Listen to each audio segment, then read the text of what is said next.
حسن فريد نائب رئيس اتحاد الكره. اعتقد بكده يعني ازمه بتنتهي. هنحاول نجيب الكابتن عصام برضو عبد الفتاح دلوقتي على الموضوع سريعا علشان نقفل الملف. دي نتائج امبارح. الجونه مع اتحاد الشرطه 1-0. اتحاد الشرطه يعاني الجونه من ازمه كبيره. المصري والاتحاد السكندري 1-0 في الثواني الاخيره. بتروجيت وامبي مباراه متكافئه 1-1. وحرس الحدود والرجاء 2-2. النهارده مباراه الثلاثاء الداخليه مع الاسيوطي، اعتقد بيلعب دلوقتي. مصر المقاصه ووادي دجله هيبتدي برضه 2:30. سموحه والاسماعيلي 5:30. ثم النصر والمقاولون العرب. واخر اللقاءات بكره بعد بكره ان شاء الله كلاسيكو مصري خالص، الزمالك والاهلي. وكله في انتظار. 6 كابتن. 6 مش 7 يعني؟ لا 6 ان شاء الله. سموحه 5:30 ولا 5؟ عشان يا كابتن بس ما تعملش الاكل بدري ويرجع يبرد. انا بطمنك لان انا متابع من امبارح معاك. انت متابع معايا؟ هتاكلوا ايه هنحضر ايه؟ طب ما انت معزوم. في ترتيبات. طب انا عزمتك انت وحازم. انتوا بغض النظر احنا دعوينا كلها معاك كابتن. حبيبي ربنا يخليك. المهم الدعاوي يعني. تمام. استاذ فتحي هيبقى ماتش اهلي وزمالك. في سمك وجمبري ومحدش تقول لي ماتش ايه يعني ده ترتيب الجدول سريعا. الزمالك يتصدر المشهد 40 بونت. امبي 38 بونت. وادي دجله 32 بونت. الاهلي 32 بونت. طلائع الجيش 28 بونت. الاسماعيلي 26 بونت. بتروجيت 26 بونت. واتحاد الشرطه 26 بونت. والاتحاد 25 بونت. والمقاصه 25 بونت في المركز العاشر.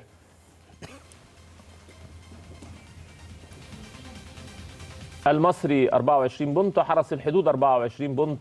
المقاولون العرب 21 بونت. الداخليه 20 بونت. سموحه 17 بونت. الرجاء 17 بونت. الجونه 16 بونت. النصر 14 بونت. والعبد منهور 9 بونت. والاسيوطي في المركز الاخير 5 بونت. دي لقطات مباشره من استاد الفيوم. يعني لقاء استاذ فتحي، لقاء النهارده اعتقد ان الكابتن حماده يعني يسعى لاستمرار صحوه وادي دجله في 3 بونت. برضه هيوصلوه لتحت امبي بحته. النهارده برضه ايضا مصر المقاصه 3 بونت هيودوه للمركز الخامس. المقاصه يدفع باحمد حسام بدلا من محمد ابو المجد في اللحظات الاخيره. يبقى في حاجه اصابه. قبل ما اقول على الماتش يا كابتن اسمح لي بس اقول انه فعلا اتحاد الكوره عمل حاجه السنه دي، انه ادى الحكام الوطنيين مساحه او شكت ان هي تعيد من خلالها احترام الحكم المصري. وانا كتبت يوم السبت اللي فات في اخبار اليوم قلت ان المفروض ان بعد كل اللي عمله عصام عبد الفتاح انه فعلا يستقيل. يعني الراجل لكن بعد ما قعدت مع نفسي وشفت ان هذه المباراه فيها كل هذا التلكيك وكل هذا التربص وكل هذه الشماعات التي يمكن ان تعلق عليها، شايف ان دي مباراه استثنائيه ممكن يجي لها حكم اجنبي لان عمليات التلكيك كانت عنيفه. تمام. لكن نقعد بعد كده وفعلا نرجع الحكم المصري الوطني مره ثانيه. توقعات حضرتك في الشوط الاول من لقاء النهارده؟ هو المفروض ان كده دي واحده من افضل المباريات اللي هنشوفها.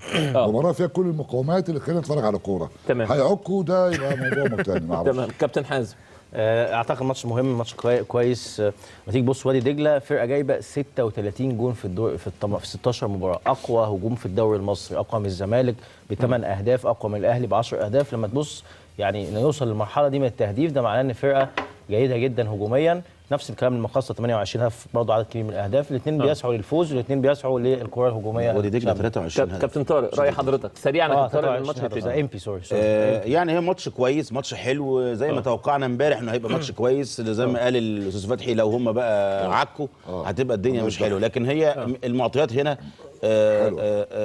يعني مقاومات هنا موجوده، مقاومات هنا موجوده، والحافز هنا موجود، والحافز هنا موجود، والطموحات موجوده هنا وهنا. فاحنا اتوقع ان احنا هنشوف مباراه ان شاء الله جيده لو معكوش زي ما قال الاستاذ فتحي. بالظبط. تتوقع اهداف الشوط الاول يا كابتن؟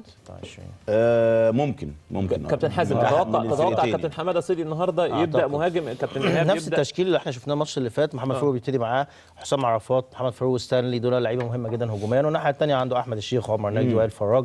اللعيبه كلها بتعرف تلعب كوره. لكن هتلاقي ايهاب جلال قافل 3 في نص الملعب. الناحيه الثانيه مرغني وعبد الرؤوف بس اللي في نص الملعب. يعني اختلاف في الطرق، ولكن اعتقد الاثنين بيسعوا للفوز، بيسعوا للعب الهجومي ان شاء الله. استاذ فتحي تتوقع اهداف في الشوط الاول؟ اتوقع هدف. لا لمين يا فندم؟ مش عارف.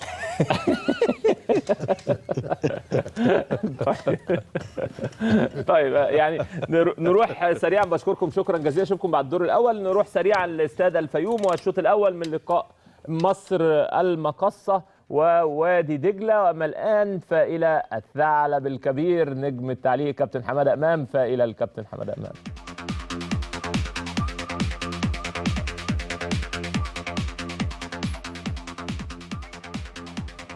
بسم الله الرحمن الرحيم. سيداتي آنساتي سادتي مشاهدي قناة الحياة، حمادة أمام يحييكم، ونذهب سويا إلى استاد الفيوم حيث هذا اللقاء الهام كما قال نجوم التحليل في استوديو التحليل: الكابتن سيف زاهر، الكابتن فتحي سند، الكابتن طارق يحيى، الكابتن حازم إمام. ونشوف مباراة من أحلى المباريات فيها ناحية فنية عالية جدا، وكل هذا الكلام من رؤيتنا وتعليقنا على مباريات الفرقتين فترة طويلة. النهارده عندنا مباراة بين مصر المقاصة ووادي دجلة. بسرعة كده نخش في أجواء المباريات. حارس المرمى في مصر المقاصة مصطفى كمال، 4 في خط الدفاع. أحمد حسام لسه متغير دلوقتي، عبد الحميد سامي، أحمد السيد، محمود بزيد. 3 في نص الملعب، هاني سعيد، أحمد سامي، محمود بركات، عمرو بركات. 2 قدامهم أحمد الشيخ وعمر النجدي ووائل فراج كراس حربة متقدم. اما فريق وادي دجله النهارده اللي في المركز الثالث: امير عبد الحميد في حراسه المرمى، تامر محب وطه ابراهيم ورجب نبيل والسيد سالم في خط الدفاع، مهاب سعيد والمرغني واحمد عبد الرؤوف وحسام فرغات في نص الملعب، وستانلي ومحمد فاروق في خط الهجوم. اما حكم اللقاء النهارده محمود بسيوني قدامنا اهو، ومسعد سيد وهيثم رمضان واشرف سمير حكم رابع. فريق نادي وادي دجله من ساعه ما حماده صدقي اتنقل من نادي سموحه الى نادي وادي دجله استطاع ان هو يحقق نتائج مبهره ويتحصل على المركز الثالث. لعب 16 مباراه، فاز في 9، اتعادل في 5، خسر 2، ليه 23 هدف وعليه 9، وعنده 32 نقطه. اما مصر المقاصه ايهاب جلال في الترتيب العاشر، لعب 17 مباراه، فاز في 6، تعادل في 7، خسر في 4، ليه 28 هدف وعليه 28 هدف، وليه 25 نقطة في المركز العاشر. هدافين الفرقتين: السيد حمدي 7 في نادي المقاصة، وائل فراج اللعيب الخطير جدا اللي كل مباراة بيتحسن عن المباراة اللي قبليها، عنده 6 مباريات، واحمد الشيخ 6 مباريات، وستانلي عنده 7 مباريات، هداف فريق نادي فريق نادي وادي دجله. نبتدي بقى المباراة النهارده، وعندنا زي ما قال الكابتن سيف زاهر دلوقتي كان في مباريات في الاسبوع ال 18. الجونه خسر من اتحاد الشرطه 1-0، والمصري كسب 1-0 على الاتحاد، وبتروجيت وامبي كانت مباراه جميله جدا وتعادلوا 1-1، وحرس الحدود 2-2 مع الرجاء. النهارده 4 مباريات، وبعد بكره ان شاء الله بقى الديربي الجميل جدا الزمالك والاهلي، ونتمنى ان شاء الله يوفقوا في هذا اللقاء الهام اللي مصر كلها بتنتظره باذن الله تعالى.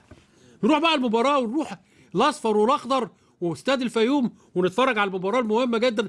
مجموعه ممتازه من اللاعبين يا كابتن حسام يا بدري، قدام وانت مدرب المنتخب المصري بقى قدامهم في مصر دلوقتي مجموعه ممتازه من اللاعبين. مصر دلوقتي بقت فيها لعيبه ممتازه الصراحه، كل اسبوع بنتفرج على اداء راقي جدا ومجموعه ممتازه من اللاعبين اللي عمالين يثبتوا وجودهم وسنهم الصغير وبيأدوا اداء راقي جدا جدا جدا. كرة عالية طويلة وفيها زقة كده، أحمد الشيخ أهو، وداخل معاه رجب نبيل بيطلع كرة على طول.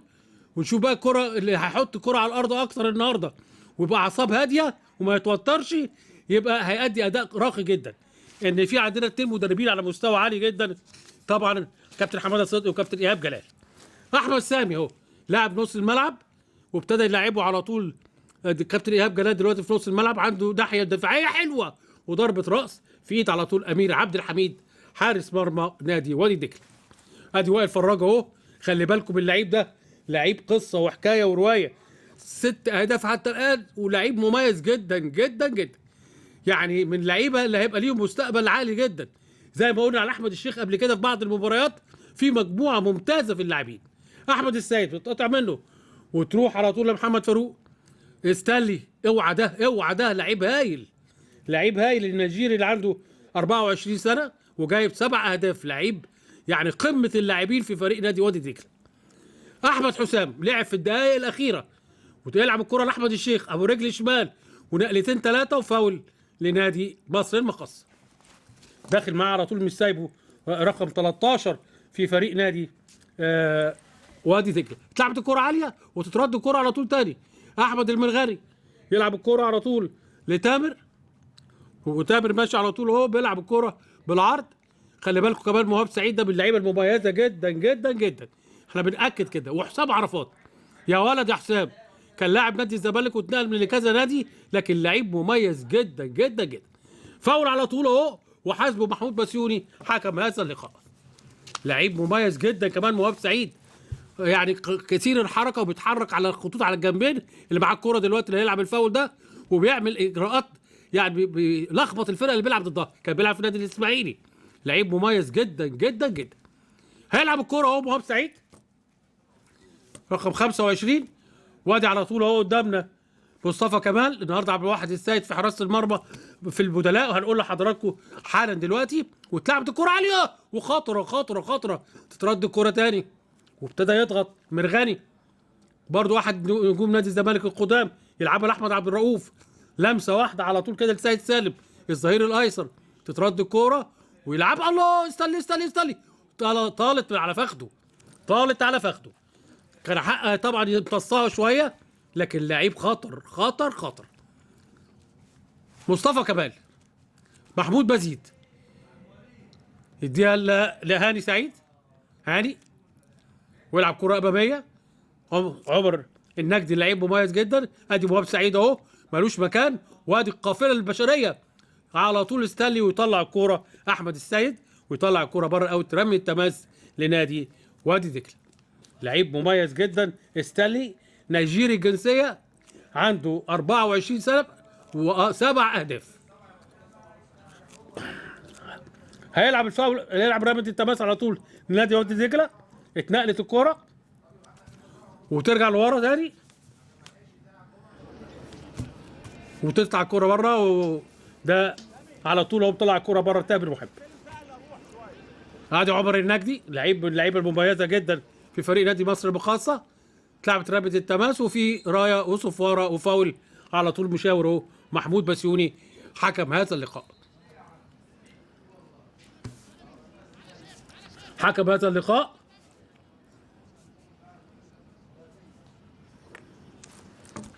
اتلعبت الكوره وكوره بالعرض وتيجي في رجله وتطلع الكوره بره، وضربه ركنيه لفريق نادي وادي دجله.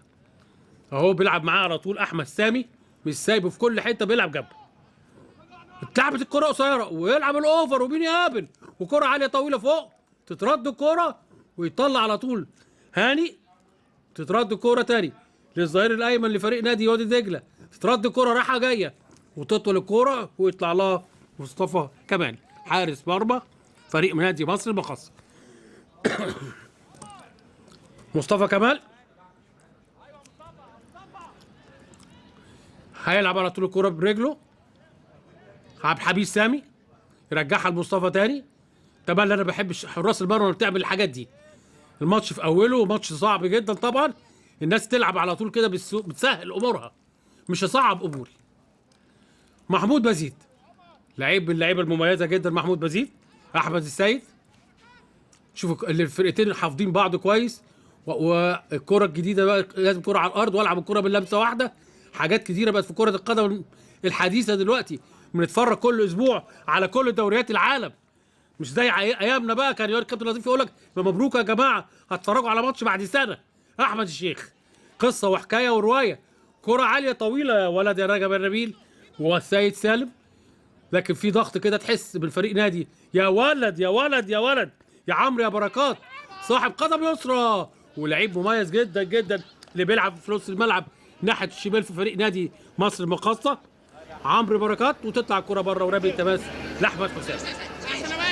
احمد حسام وفاول على السيد سالم الظهير الايسر لفريق نادي وادي دجله. السن صغير، لعيبه مميزه ما حدش يعرفهم كتير، لكن عندهم لمسات وعندهم تفكير وعندهم فكر، هيبقوا ممتازين ممتازين. اتلعبت الكره على طول اماميه تتخطف وترجع تاني ورا على طول لفريق نادي احمد حسام، فريق نادي مصر المخصصه. هيلعب رامي التماس، اللاعب اللي لعب في الدقائق الاخيره من المباراه، ونقله كده من عمر النجدي، يلم الكره تتخطف تاني وترجع لاحمد الشيخ، لعيب من اللعيبه المميزه احمد حسام. يا ولد يا ولد يا وائل فراج، نقلتين ثلاثه وهجمه مرتده سريعه لمهاب سعيد، لكن تطول الكره وتطلع. احمد حسام، عبد الحميد سامي، مصطفى كمان. لا شفنا لغايه دلوقتي شوط على الجون، ولكن كل اللعب في نص الملعب لغايه دلوقتي، ولسه ما شفناش اي حاجه. وطبعا 7 دقائق 10 دقائق تعليمات مدربين. بيطلع الكره على طول رقم 27 رجب نبيل لتامر محب، ويلعب كره على طول تتقطع من عمرو بركات.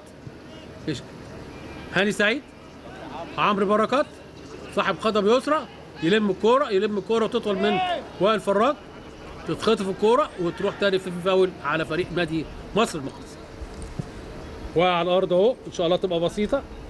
وهيقوم على طول دلوقتي تامر محب الظهير الايمن رقم 18، واقع على الارض اهو، والحكم بيدي فاول لنادي وادي دجله. وادي الكابتن حماده صدقي، مدرب ممتاز، كان لعيب في نادي المنيا وبعدين راح نادي الاهلي، وكان مدافع قوي جدا، وانضم في فريق عمل الكابتن حسن شحاته، ومثل منتخب مصر في 3 بطولات حصل مع الكابتن شوقي غريب والكابتن حسن شحاته ومجموعه الزملاء في ال3 بطولات الافريقيه اللي يعني عملت انجاز مصري كبير جدا جدا جدا. وبعد كده انتقل مع الكابتن شوقي غريب مع نادي سموحه، وبعد كده سابه وراح نادي وادي دجله اللي ناجح فيه وماشي فيه كويس. على الطرف الاخر طبعا يعني قدامنا برضو 2 مدربين زي ما بقول لحضراتكم ممتازين، ايهاب جلال نادي الاسماعيلي ومن المدربين الممتازين، وخارج تامر محب ان شاء الله تبقى بسيطه وينزل تاني على طول. مصر المخصصه بدلاء النهارده هيثم محمد في حراسه المرمى، وادي دجله متاسف محمود مكي ومحمد حمص وتاحه ودودو الجباس وعبد الرحمن بودي وحامد فيصل. اما بدلاء فريق نادي المخصصه النهارده عبد الواحد السيد حمدي، حسين رجب، هشام محمد، ابو بكر، واحمد زغلول. على طول بيلعب مع عمرو بركات، تتقطع الكوره وتروح الكوره على طول لستانلي وتتخطف الكوره تاني، واصرار بين الفرقتين، ويلعب الكوره بالعرض على طول تاني لحسام عرفات ومع حسام. الاثنين لعبوا مع بعض في نادي الزمالك فتره من الفترات، وكره عاليه طويله لمهاب سعيد. المكنه مهاب سعيد ولعبها حلوه. الله يا راجل ما تزقش دي، عايزه تتخطف على طول يا محمد يا فاروق. جوه ال 18 مش هصلح كده وانا جنبي 10 لاعبين جنبي، عايزه تتخطف. اللعيب اللي بيلعب جوه ال6 ياردات ده غير الفراوده الثانيه. احمد الشيخ يا ولد مش سايبه على طول، وداخل مع السيد سالم، يقطع الكوره نقلتين 3 تروح لحسام عرفات وتطلع الكوره بره اوت. رمي التماس لنادي وادي دجله. مجموعه ممتازه من اللاعبين. ايه الحلاوه دي؟ ايه الدوري المصري القوي ده؟ هيبقى والله يعني كمان سنه سنتين كده هيبقى قوي جدا. سيد سالم مصر تملي ولاده ومليانه لعيبه ممتازين، وعايزه بس المدرب الكويس واداره الانديه كويسه تهتم بيهم ونهتم بالناشئين. الواحد بيزعل لما يسمع طول النهار ده بيشتري وده بيبيع، الواحد بيزعل، عايز يرجع ولاد النادي وتلعب كره طويله. يا راجل ده احنا في الاسبوع ال 18 دلوقتي، وتطول الكره وتطلع بره. شوف ستانلي صدره بقى عامل ازاي، بقى لعيب قوي جدا جدا جدا. وعايز اعرف بقى ايه الانديه الثانيه كلها بتجيب لعيبه اجانب احسن كتير قوي من الزمالك والاهلي. كل اللعيبه اللي في الزمالك والاهلي اقل من اللعيبه اللي موجوده في الانديه الثانيه. عمرو بركات تتقطع الكوره، يا ولد يا حسام. طه ابراهيم، شوف الضغط بتاع الفرقتين، والحكم على طول بيديها محمود بسيوني فاول على احمد عبد الرؤوف، احد ابناء نادي الزمالك السابقين ايضا. نص ملعب، بيلعب مساك في نص الملعب، ممتاز جدا وعنده قوه في ادائه، وبيعتمد عليه ايهاب جلال كتير جدا. ترد الكوره على طول، وترد الكوره اماميه، لكن على طول بيقطع سيد سالم الظهير الايسر صاحب قدم يسرى، وكوره عاليه طويله، الكوره بتاع الزمان دي بتاع في الستينات انتهى الكلام ده كله دلوقتي. اتلعبت الكرة على طول.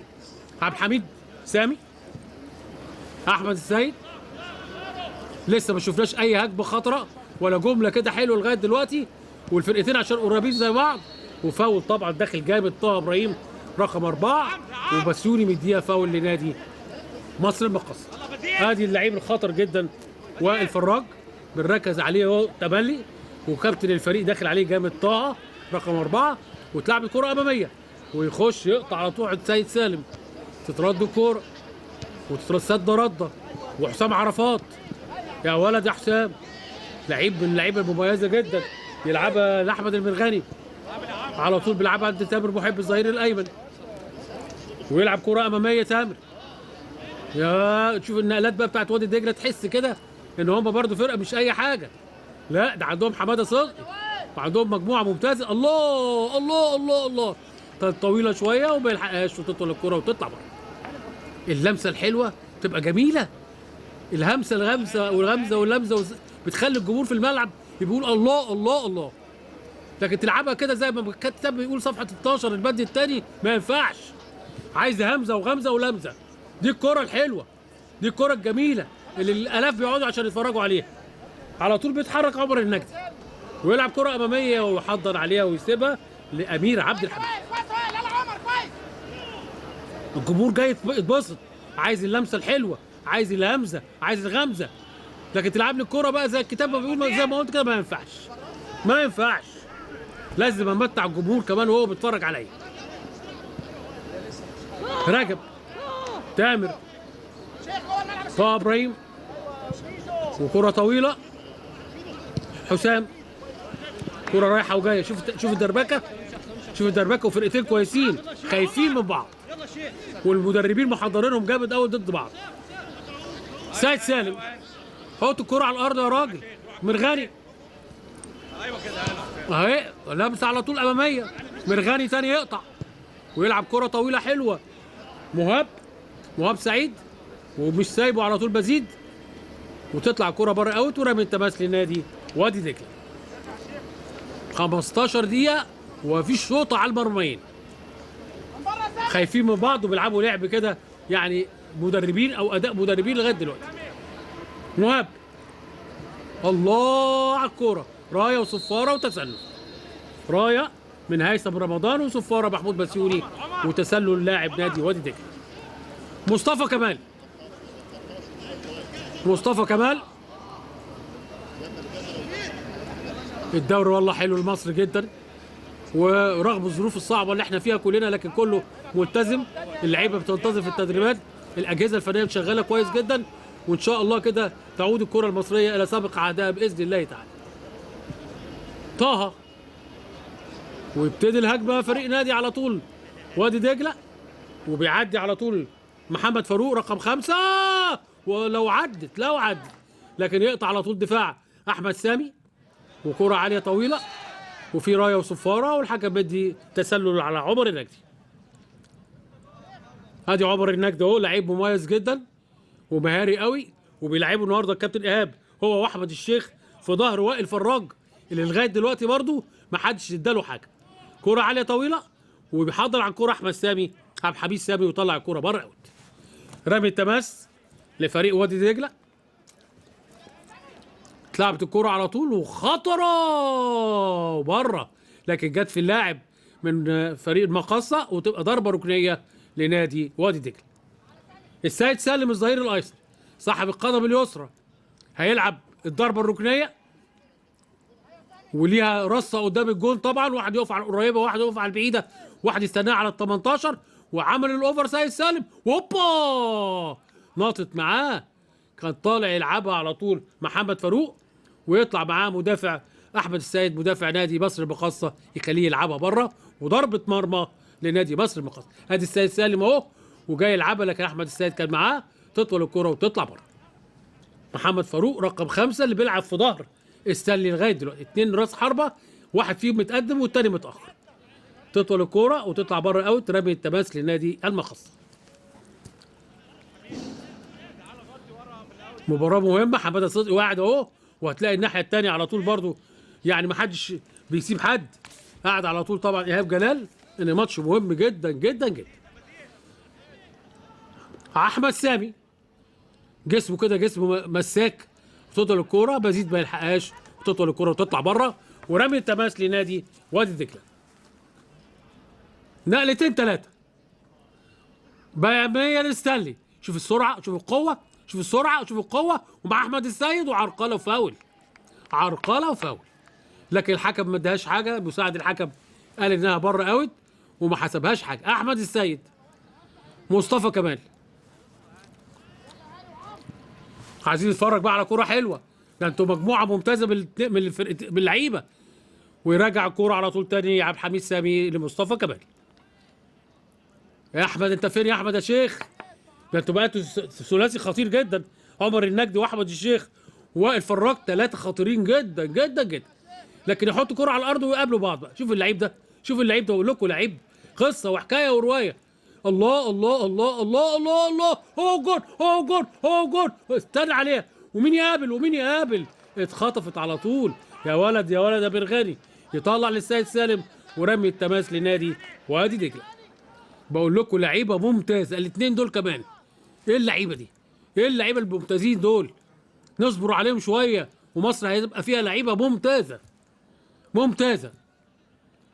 جيل جديد بقى طالع بعد الاجيال العظيمه اللي بطلت، وتمريره رائعه من احمد الشيخ لعمر النجدي. عمر النجدي عمر النجدي ويقشرها لورا. مين يقابل؟ بعتها على رجله اليمين، هو اشول اشول يا عمر يا نجدي.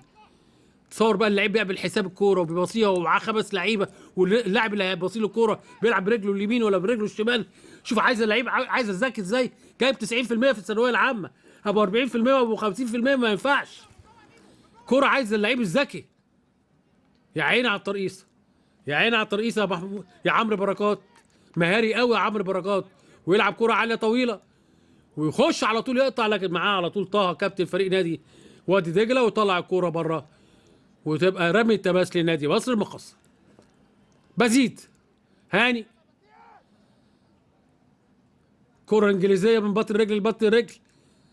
عمرو عمرو عمرو، الله يا ولد يا عمرو يا بركات يا لعيب. قصه وحكايه وروايه برضه. شكله كده ميدو، شكل ميدو من 5 سنين كده او 7 سنين، وهوبا شيطها والله حلوه حلوه حلوه. لعيب مهاري الولد ده. قصه برضه. ايه حكايه مصر المقاصه دي؟ طارق يحيى كان عامل فيهم ايه دول؟ ايه الفرقه دي؟ مجموعه ممتازه باللاعبين. كوره عاليه طويله وعمرو بركات اتعدى منه ويطلع على طول تاني. بزيد لسه جوه الملعب. احمد المرغاني بيرد لستانلي، وحاطط ايهاب جلال حاطط عينه على ستانلي كويس قوي، عارف ان هو لعيب خطر. سامي طه نقلتين 3 لمهاب وفاول. بزيد دخل جامد في مهاب سعيد وفاول لنادي وادي دجله. ادي بزيد اهو، محمود بزيد 29 سنه. شوف ماسكه من الفانيلا وفاول واضح جدا جدا. كرة عاليه طويله ويرجع على طول. شوف بيرجعها ازاي برضو، مرجعها رجب نبيل بره الثلاث خشبات. احمد الشيخ اوفسايد اوفسايد اوفسايد اوفسايد طبعا. ده احنا من هنا من غير ما نشوف الرايه اوفسايد. رفع الرايه متاخر قوي وكان معاه مسعد سيد، اخر الرايه شويه، لكن محمود بسيوني حكم اللقاء رفع الرايه وحسبها اوفسايد.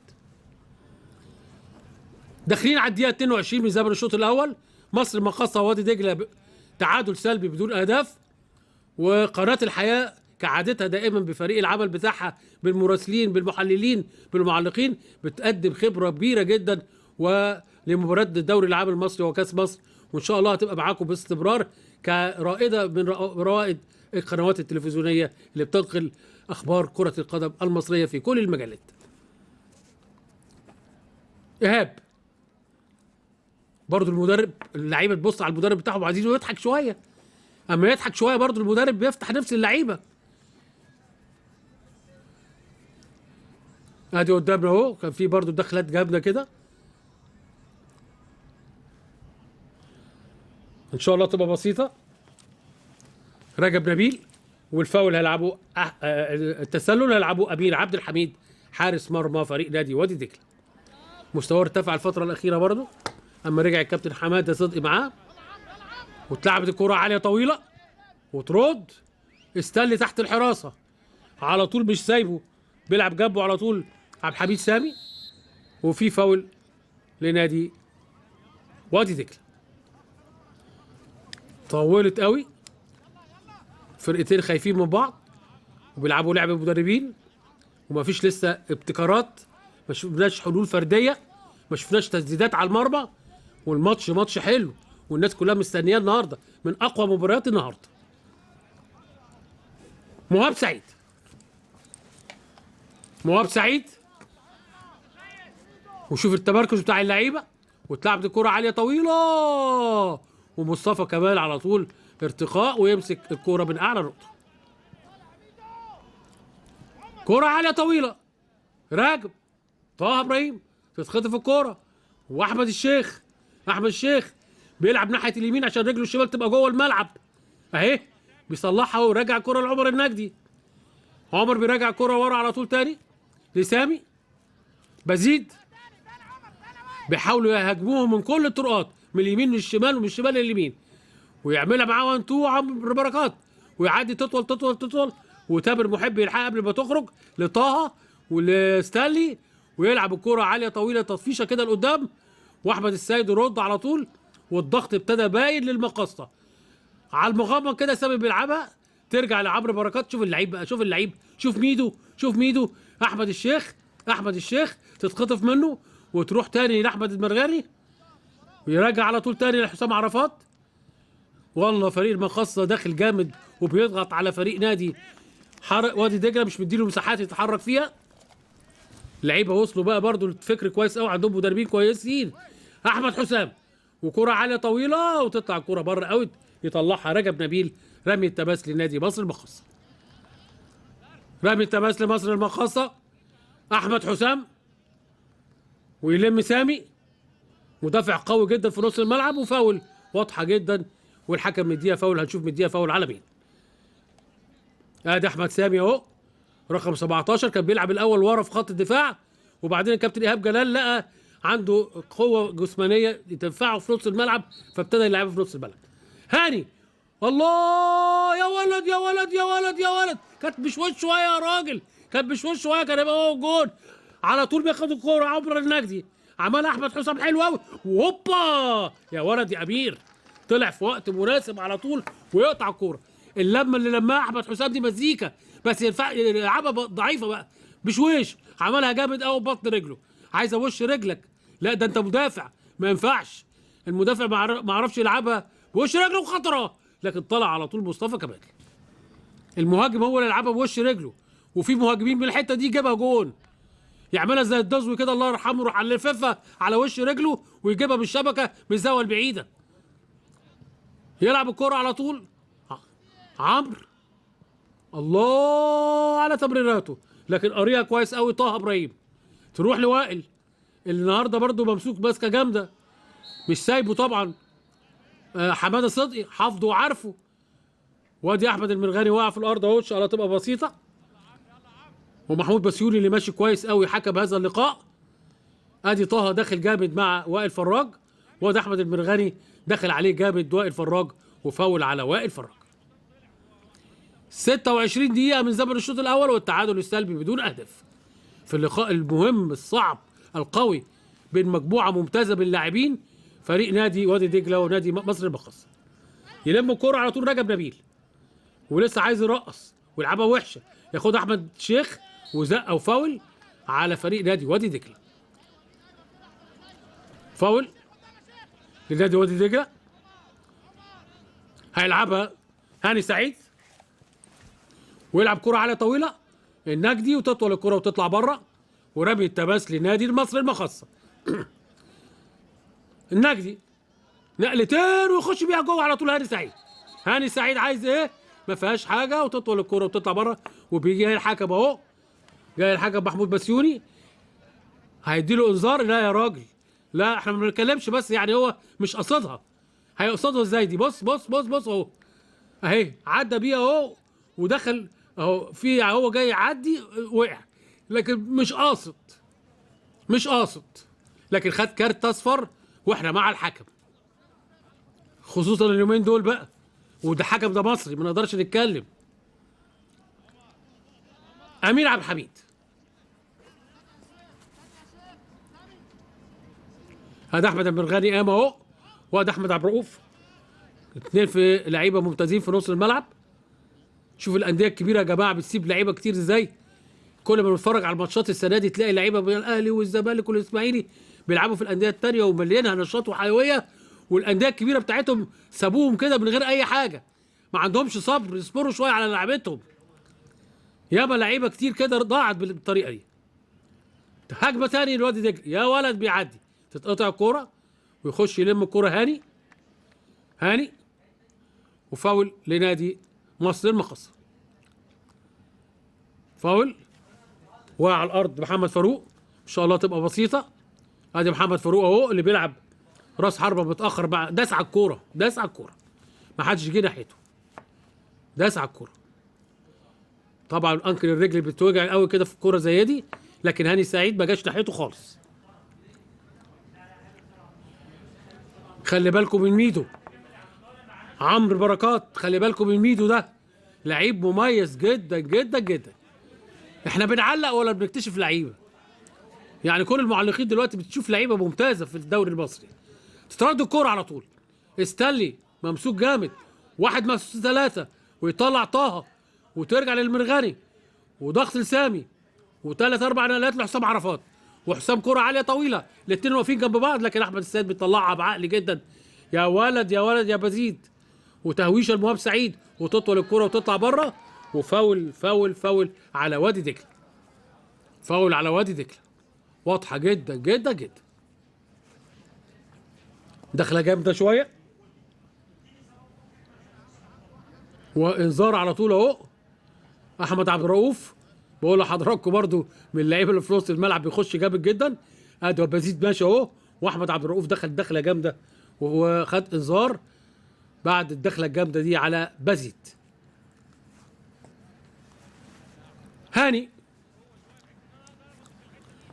الصد رده ويرجعها تاني لعمر النجدي.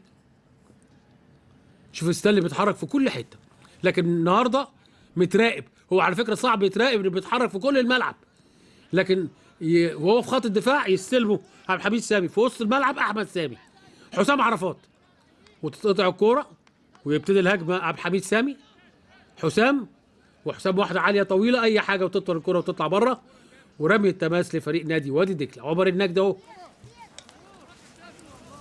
وحماده صدقي على الطرف اهو. كل واحد طبعا المدربين، المدير الفني لازم يكلم اللعيبه من المنطقه الفنيه. اللي بيقعد يحط رجل على رجل ده على الدكه بره ما ينفعش.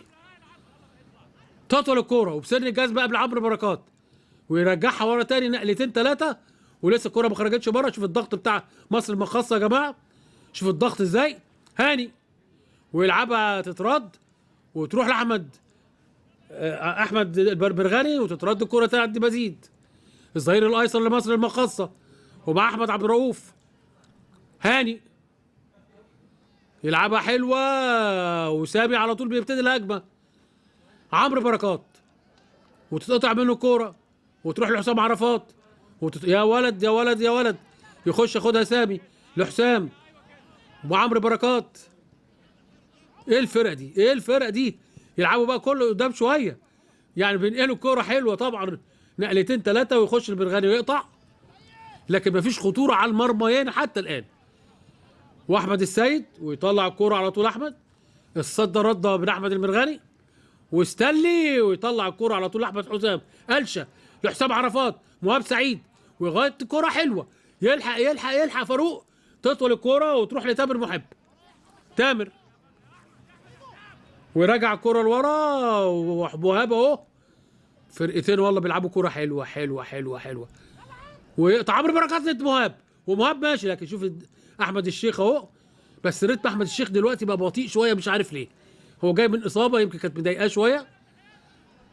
الله على النقلات، بس كوره طويله ويطلع ياخدها على طول مصطفى كمال حارس مرمى مصر للمقص. اين انت يا ستانلي يا ابو 7 اهداف يا نيجيري، يا اللي عندك 24 سنه، مش ظاهر النهارده. ايهاب جلال يعني محرص عليك قوي قوي قوي. مهاب تتقطع الكوره على طول لعمرو بركات، والوان تو حلوه، وائل فراج وعمر النجدي، تتقطع الكوره ويلعب كوره عاليه طويله، سرعه سرعه سرعه سرعه سرعه خطره، لكن باليد على طول مصطفى كمال لاحمد السيد.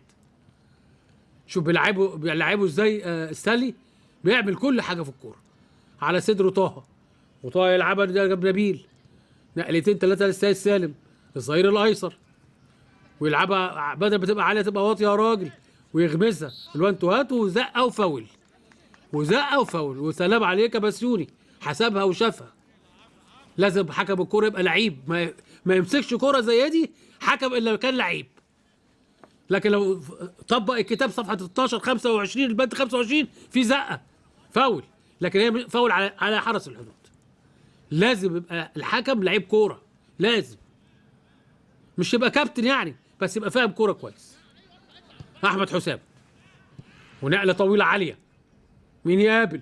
سيد سالم، حسام عرفات، مرغني، مهاب، تتقطع من قدام الكوره من سامي يلعبها لاحمد الشيخ، احمد الشيخ وعاوز يعمل 1 2، الخطر اهو، هوبا يا عمر يا نجدي، يا عمر يا نجدي، ضربه ركنيه جت في رجل طه ابراهيم وتطلع الكوره بره. حسبها ولا ما حسبهاش؟ ادي احمد الشيخ اهو، شوف الغمزه بتاعت ال1 2، وادي عمرو النجدي وهوبر وشوطه جت في رجله وتطلع الكوره بره.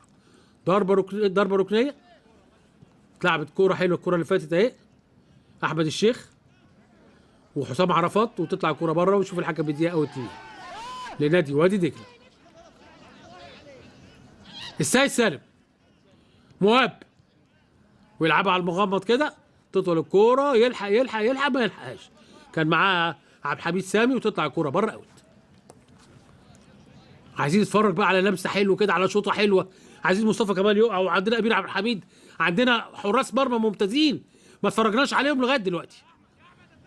تامر محب، مرغاني، الله على التمريره، لكن قريه حلوه قوي. احمد السيد برضه لما يكون لاعب زي احمد السيد كده في خط الدفاع بتاع نادي مصر المقاصه، اللعيب الخبره في نادي كبير كان لاعب هيفرق معاهم كتير قوي. وعمر النجدي، اوعى ميدو وتطول الكوره، ده لمسه ميدو كلها، ده كله ميدو، ويلعب الكوره لورا لبزيد، وتطلع الكوره بره اوت، ورمي التماس لمصر المقاصه. الستايل بتاع ميدو خالص. رمي التماس لنادي مصر المقاصه، بزيد والى العمر النجدي، القصير، هو جول هوبا، يا راجل يا وائل يا فراج يا راجل، كنت هتجيب الهدف الثامن، ياه مش ممكن. اللمه حلوه، بس لما وهو بيلمها برجله اليمين علت شويه. بص هتشوفوها تاني اهي، شوف لعبها له حلوه زي عمر النجدي. بص اللمه دي بقى علاها شويه، اما علت كده بقت صعبه، وجاي يحطها لف انكر رجله الشمال لفه جامده شويه، طلعت الكوره بره، وهو جوه ال6 ياردات. الفيرود بيعمل كده، اللي بيجيب اجوان بيضيع زيها الكوره كده. ياما مهاجمين كبار جدا ضيعوا اهداف اقرب من دي كمان، لكن طب احنا نقول كده عشان يعرف عمل رجله ازاي، ولما لم الكوره لمها عاليه وهي نازله لف انكر رجله، لو ثبت انكر رجله كان داخل الجول وقطعت الشبكه. طه تطول منه الكوره وتطلع بره، ووائل فراج كان معاه مش سايبه، وابتدى الماتش يحلو. فرصه كبيره جدا جدا جدا لوائل فراج، هداف فريق نادي، مش الهداف، الاخطر لاعبين فريق نادي مصر المقاصه. بزيد الظهير الايسر يلم الكوره وترجع الكوره لورا، ومين هيشوط؟ هوبا جت على رجلك اليمين، جت على رجله اليمين على طول. معاها امير عبد الحميد وحماده صدقي. الان طبعا ماتش مش سهل، وتطول الكره وتطلع بره، ورمي التماس لنادي مصر المقاصه. احمد حسام، كره على طويل احمد الشيخ والسيد سالم، ويرجع على طول لجوره امير عبد الحميد. امير عمرو تترد على طول تاني من طه ابراهيم.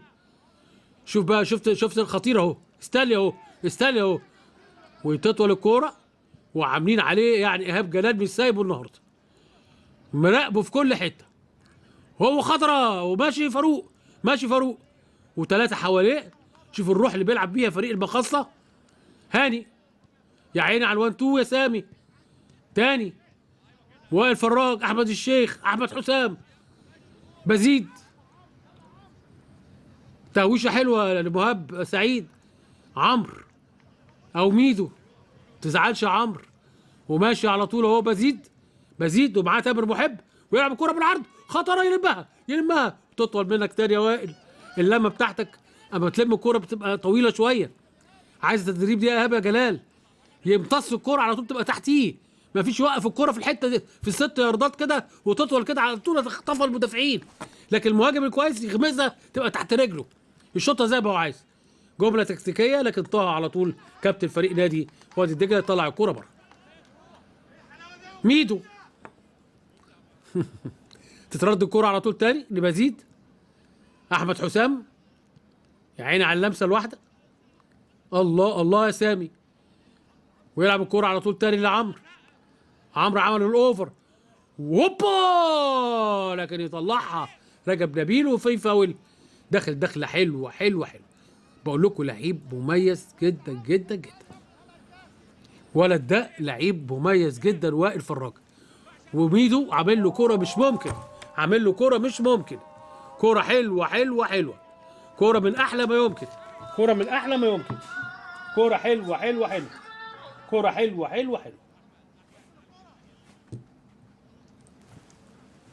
تردد الكوره على طول تاني اماميه. عمرو، احمد المرغني، استنلي، الله على اللمسه لمهاب سعيد، يلعبها على طول تاني لحسام، وفي فاول على وادي دجله. دخل عليه جامد في الكره اللي فاتت على احمد سامي. وادي محمد فاروق اهو دخل معاه وفاول على محمد فاروق.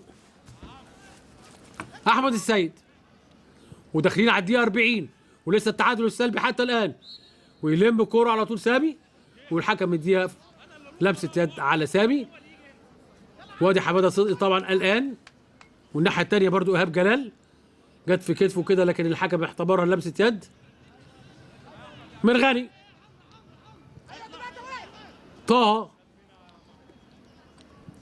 وكرة عالية طويلة، كرة بتاع السنة 30. انتهى الكلام ده يا جماعة، انتهى. كرة على الأرض على طول تتبصل واحد على طول.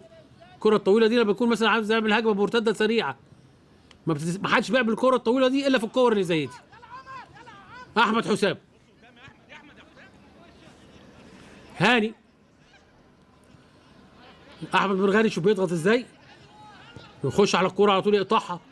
هاني يا ولد يا هاني، وما يلحقهاش احمد سامي وتطلع الكوره بره. رمي التماس لنادي وادي دجله. السيد سالم يلعب الكوره عاليه طويله، تترد الكوره وعلى ميله رجب نبيل. تامر محب ويلعب الكوره اماميه. الله على النقلات، لكن تتقطع الكوره لاحمد السيد.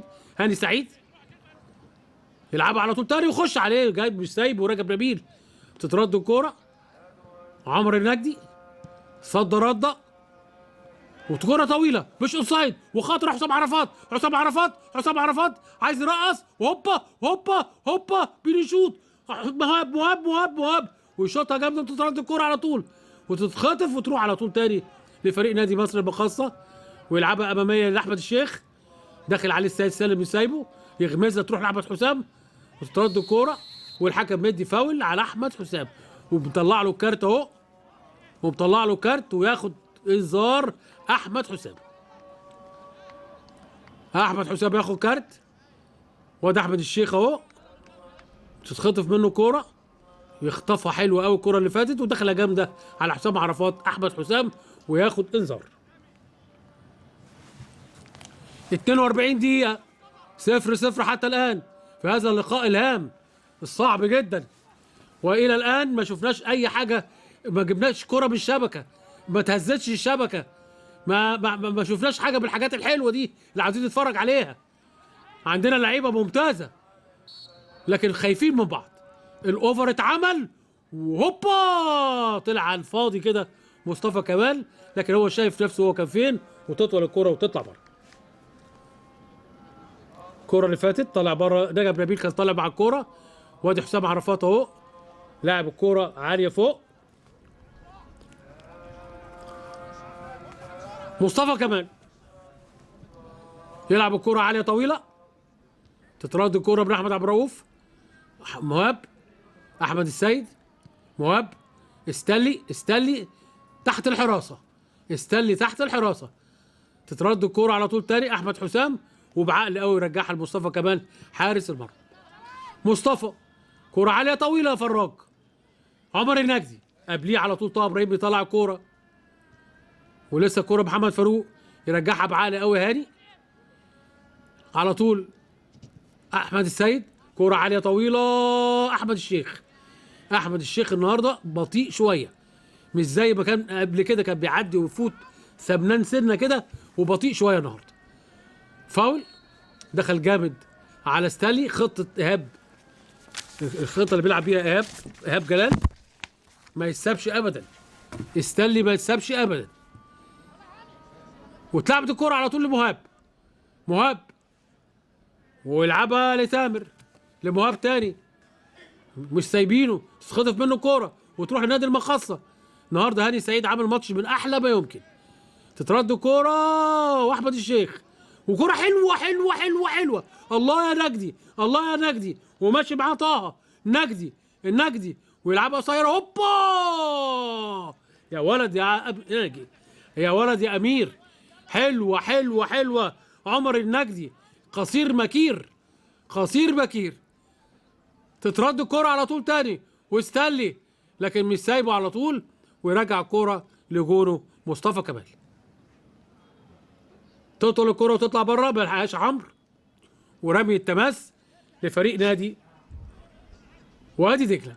ادي عمر النجدي اهو القصير المكير، وهوبا يلحقها امير عبد الحميد، هي طالعه اوت لكن رايح بقى دقيقه وقت بدل ضايع.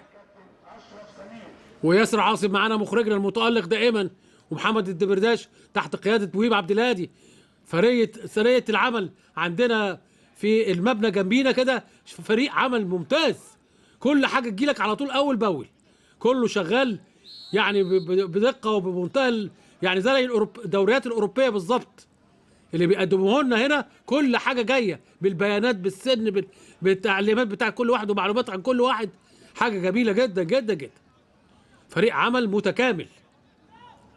فاول السيد سالم هيلعب الفاول، الظهير الايسر لفريق وادي دجله، سابها لمهاب سعيد، اتلعبت الكوره سيد سالم، والتكتل الدفاعي لفريق نادي وادي دجله امام مرماه. سيد سالم يرجعها على طول تاني لمهاب، استلي يا ولد على التوقيفه، ومعاه بزيد، وعدى ويلعبها برعاده خطره، يا ولد يا مصطفى، طلع لها في الزاويه على طول وقطع الكوره. عمرو بركات، هاني النجدي، يا ولد تتخطف الكوره، واحمد مرغني، والحكم بيصفر محمود بسيوني، وانهي احداث الشوط الاول بين لقاء فريق نادي مصر المخصه وادي دجله بالتعادل السلبي بدون اهداف. سيداتي انساتي سادتي، اترك الميكروفون الان الى الزملاء في الاستوديو التحليلي، كابتن سيف زاهر، كابتن فتحي سند، كابتن طارق يحيى، كابتن حازم امام.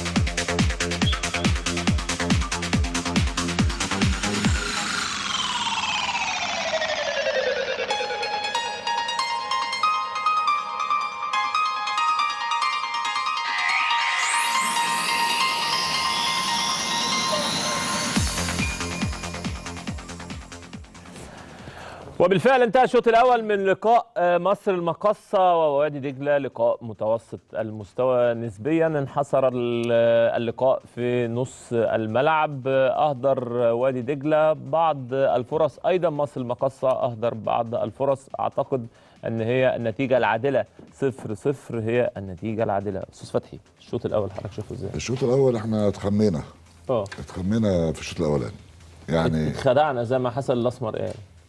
يعني كان المفروض ان مفيش اي ضغوط عصبيه على الفرقتين. المفروض ان الفرقتين ما عندهمش المتاعب العصبيه اللي ممكن تاثر فيهم بحيث ان هم ما يقدموا لناش كوره. كل المقومات عندهم، ولكن زي ما انا قلت في الشوط الاولاني يمكن الاسماء وفكر الاثنين المدربين بمجموعه اللاعبين اللي عندهم كان المفروض نشوف عرض احسن من كده. لكن انا بلوم على الكابتن حماده الصدقي وعلى ايهاب جلال ان هم الاثنين رغم ان عندهم حلول كتير من لعيبه عندها مهارات ولعيبه عندها سرعات، لكن كان الاداء الكلاسيكي. يعني بشوف النهارده رغم انه كان في بعض النقد لانه ازاي المقصه يشغل وسط الملعب بثلاث لعيبه بما فيهم هاني سعيد. هاني سعيد فيه ميزه فنيه كويسه لازم نقف عندها زي ما قال الكابتن حماده، وهو انه لعيب ما عندوش اخطاء في التمرير. يا فرحتي لعيب. هنتفرج بقى الماتش يتفتح ونتفرج على مباراه كويسه، خصوصا زي ما انا قلت في مجموعه ممتازه من اللاعبين موجوده في الفرقتين. مفيش اي تغيير من الفرقتين زي ما احنا شايفين اهو. زي بقول لحضراتكم تملي لما بيحصل تغيير قبل بدايه الشوط الثاني الحكم الرابع بيعمل التغيير. السيد سالم نقلتين ثلاثه وهجمه لوادي دجله وعرقله وفاول. هل حسبها ولا ما حسبهاش؟ ما حسبهاش. محمد فاروق، مصطفى كمال حارس مرمى مصر المقاصة، واتلعبت الكرة عالية طويلة وتترد الكرة على طول تاني لوائل فراج. هاني تطول منه الكرة وتطلع بره ورمي التماس لنادي وادي دجله. سيد سالم الظهير الايسر صاحب الرجل الشمال في فريق نادي وادي دجله. هاني سعيد احد نجوم هذا اللقاء. وائل فراج، سامي نقلتين ثلاثه عند عبد الحميد سامي وكره عاليه طويله وقالشه كده لكن بيلحقها طه ابراهيم. ترجع الكره عند هاني تطول ورافع رجله فوق وفاول على محمد عبد الرؤوف، احمد عبد الرؤوف. الاثنين كانوا بيلعبوا مع بعض زي ما بقول لحضراتكم. هاني واحمد عبد الرؤوف اللي داخلين على بعض دول كانوا الاثنين في نادي الزمالك. هاني سعيد واتلعبت الكرة عالية طويلة في ايد على طول امير عبد الحميد حارس مرمى فريق نادي وادي دجله. ادي هاني سعيد اهو عنده 34 سنة، لعب في الزمالك والاسماعيلي وفي ايطاليا، احترف في ايطاليا فترة طويلة ورجع تاني ورجع نادي الزمالك ولفة كبيرة جدا. ترد الكرة وترجع ورا عند مصر المقاصة على طول مصطفى كمال. احمد حسام وكرة عالية طويلة تعدي كرة على طول تاني لعمر النجدي وفي زقة وفاول على عمر النجدي داخل جامد في السيد سالم وفاول على عمر النجدي. قصير المكير اللعيب المميز جدا كان داخل على رجب نبيل وداخله جامده والحكم مديها فاول على النجدي. ترد الكرة على طول على ايده على احمد حسام وكرة عالية طويلة للنجدي ومعاه الكرة لسه رجب نبيل وداخل عليه مش سايبه، لعبها على طول عند السيد سالم، لسه الكرة جوه الملعب ومعاه الهجمة لكن في فاول على احمد حسام. احمد حسام الظهير الايمن لفريق نادي مصر المقاصة وبيحضن على الكرة احمد عبد الرؤوف والفاول على احمد حسام. اتلعبت الكرة عالية طويلة يطلع على طول عبد الحميد سامي على طول عمرو بركات ترد الكرة وتطول الكرة على طول يطلعها دفاع نادي مصر المقاصة 3-1 والقصير المكير في وسطيهم يقطعها على طول طه ابراهيم ويبتدي الهجمة تابر الظهير الايمن وتعرقلة كده من ورا من عمرو بركات وفاول على عمرو بركات الشهير بميدو. عرقلة اهو بيجري اهو عرقله او فاول فعلا لنادي وادي دجله. فاول لنادي وادي دجله. وادي تامر محب الظهير الايمن، تلعب الكره عند احمد عبد الرؤوف، تترد وتروح لوائل تاني على طول لعمر النجدي لميدو، معدي ميدو وفاول وعرقله وفاول. معلش يا ميدو النهارده بنستلف عمرو بركات، نغير اسمه. عمرو بركات اهو، وترقيصه حلوه خدوا على الثابته كده حلوه لاحمد المرغني، وفاول لنادي مصر المقاصه. هيلعبها بزيد الظهير الايسر. بزيد كره عاليه طويله ويطلع خدها المره دي امير عبد الحميد بايده على طول، بيلعبها للسيد سالم واماميه لمهاب. النهارده مش هو مهاب، شعلة نشاط في نص الملعب، بيتحرك في كل حته. النهارده هو شويه واحمد الشيخ، اتنين كنا يعني هنعتمد عليهم اعتماد كبير جدا في الفرقتين. النهارده الاتنين قليلين شويه، احمد الشيخ بالذات اللعيب المميز جدا. تطول الكوره والحكم بيقول فاول على طول لمصر المقاصه لوادي دجله.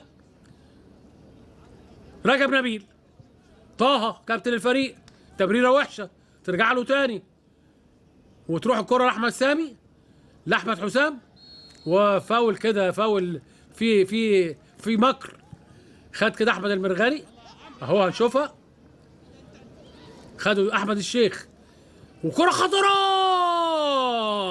وداخل على طول مهاب سعيد، كادت ان تكون هدفا لما جت في رجل لاعب من نادي المقاصه وتطلع ضربه ركنيه.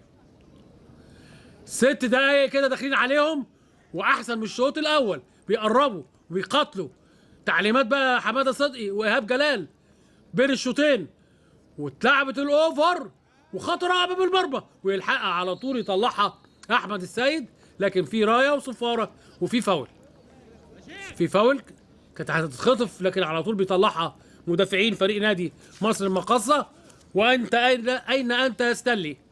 اين انت؟ النجم اللي احنا كنا بنتغنى بيه في المباريات السابقه النهارده مش هو. ليه بقى؟ ايهاب جلال واخد باله منه قوي. النجوميه بتعمل رقابه جامده جدا. وائل فراج والهجمات كلها من مواجهه. وائل فراج هوبا تترد الكوره على طول تروح لميدو. ميدو بيعمل 1 2 يلحق ولعبها حلوه، الله الله الله الله، لكن تترد الكوره وترجع بالهيد على طول لامير عبد الحميد يمسكها بايده ويلعبها. كره عاليه طويله وعلى طول فاول، دخله جامده في عبد الحميد سامي. ومحمود بسيوني الحكم المتألق النهارده جدا مع كل كوره وبيحسب كل كوره. شفت كوعه فين؟ شفت محمد فاروق بيعمل ايه؟ لجنه المسابقات بقى بتاخد قرارات بالحاجات دي واضحه. ما دام التلفزيون الرسمي بتاع مصر يعتمد يعني اللي باين فيه يبقى حقيقي. اداله كوع كده في وشه. اتلعبت الكوره احمد الشيخ حلوه. ايوه كده يا احمد، اللعيب الاوروبي ده. بره ضربه مرمى لفريق نادي وادي دجله. شوف التوقيفه بقى، وشوف لما اتحرك شويه بقى خطر ازاي، وهوبا شاطها بقصبه رجله، ما جاتش في وش رجله. ليه؟ الملعب عامل شويه مطبطب شويه. كان عندنا زمان مدربين يعمل لك تمرين كله تتحرك بكره تحطها على الارض وتمشي بيها عشان تاخد على الذبذبه والمطبات اللي موجوده في الملاعب. كان في ملاعب مش عايز اقول اسمها بقى، بس يعني كانت ملاعب مشهوره جدا. تقعد تمرين بحاله، تزق كره على الارض وتحطها برجلك عشان تاخد احساس المطبات اللي موجوده في الملعب. شوف اللعيبه بتاعت دلوقتي بتلعب في ملاعب ايه؟ حرير. النجدي وفاول لنادي مصر المقاصه اللي ضاغط على وادي دجله. هاني سعيد، وادي السالي اهو، وادي عمر النجدي وعرقله بن احمد عبد الرؤوف. كل دخله لاحمد عبد الرؤوف فاول، كل دخله. هاني والاوفر وقطره يا مش ممكن. اكبر فرصه كادت ان تكون هدفا لمصر للمقاصه. هاني سعيد لعبها اهو هنشوف بقى مين يلعبها باليد. خطره خطره خطره خطره خطره. وائل فراج، وائل فراج ويلحقها، يعني خرجت ولا لمسها امير عبد الحميد؟ فعلا خرجت، لكن كرة خطره خطره خطره. الخطير المكير وائل فراج، ضربة رأس رائعة وحاططها في الأرض. الكرة لما تتلعب باليد وفي الأرض أصعب كرة على حارس المرمى. لو هو مين؟ لو هو ياشين، أخطر كرة لما تنطها في الأرض وهي داخلة باليد. إن النقطة بتاعتها ما بتبقاش متساوية.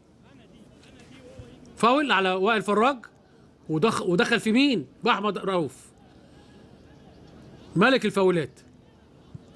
اتلعبت الكرة على طول، حسام عرفات، الله على التمريره. عمر النجدي، شوف القصير المكير ده في كل حته تلاقيه بيتحرك ويلعبها حلوه لميدو، لكن مغطي على طول طه، وبعقل قوي محمد فاروق بيقطع الكوره. محمد فاروق ده على فكره بيتحرك بطريقه غريبه جدا، بيلعب في كل حته في الملعب، لاعب حر. الله على الهيد، لكن معمول العمق الدفاعي اهي، وتطول الكوره وتروح لمصطفى كمال. مصطفى كمال عاليه فوق، بعقل قوي سابق يقطعها. سيد سالم واحمد حسام، يخطف الكوره احمد حسام ويلعبها على طول لهاني. ميدو، ميدو اماميه، وبزيد، بزيد ومعاه محب، ويلعبها وحشه اي حاجه، يقطعها طه كابتن فريق نادي وادي دجله. عاليه طويله احمد السيد، واستنى على محمد فاروق. شوف محمد فاروق كان بيلعب مدافع بيهاجم دلوقتي. شخصيه غريبه جدا، والنهارده موظفه بطريقه غريبه جدا جدا كابتن حماده صدقي. باصه وحشه تتقطع وتروح على طول تاني لاحمد عبد الرؤوف. احمد وتطول الكره وتطلع بره، والحكم مديها اوت ولا فاول على احمد المرغني.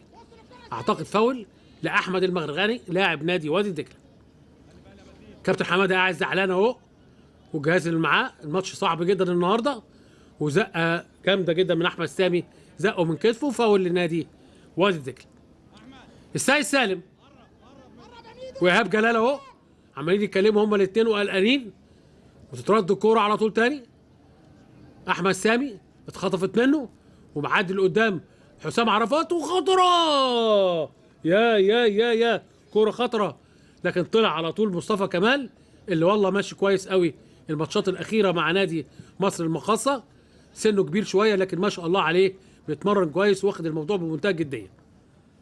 خلي بالكم بقى، عمر النجدي ده لعيب من اللعيبه المميزه جدا جدا جدا. مفيش كوره لمصر المقاصه الا لما بيحط بصمته عليها. لعيب مميز جدا جدا جدا. تعبت رمية التماس. هاني واماميه لعمر النجدي، ويطلعها من قدامه على طول رجب نبيل. رمي التماس لنادي مصر المقاصه. هل هيكملوا ويعملوا اداء طيب في الوقت الباقي، ولا هيكونوا خلصوا؟ انه عملوا مجهود كبير قوي النهارده، بس كله رايح في نص الملعب. ما فيش خطوره على الجنبين ولا خطوره امام المرمى، كله من نص الملعب. ما شفناش كره اتعملت او جمله تكتيكيه اتعملت من على جنب من الاجناب، اللي هي الكره الحديثه. احمد الشيخ، ميدو بيبتدي الهجمه، بزيد وبيضغط عليه ستانلي، وماشي ومعدي وعايز يعدي ويلعبها حلوه، وتتخطف الكوره وتروح الكوره على طول لميدو، وميدو بيعدي ودخل بيها لجوه وبيلعبها بالعرض. هوبا يا ولد يا ولد يا ولد، الله الله الله، يا عيني على الجمله، يا عيني على الجمله.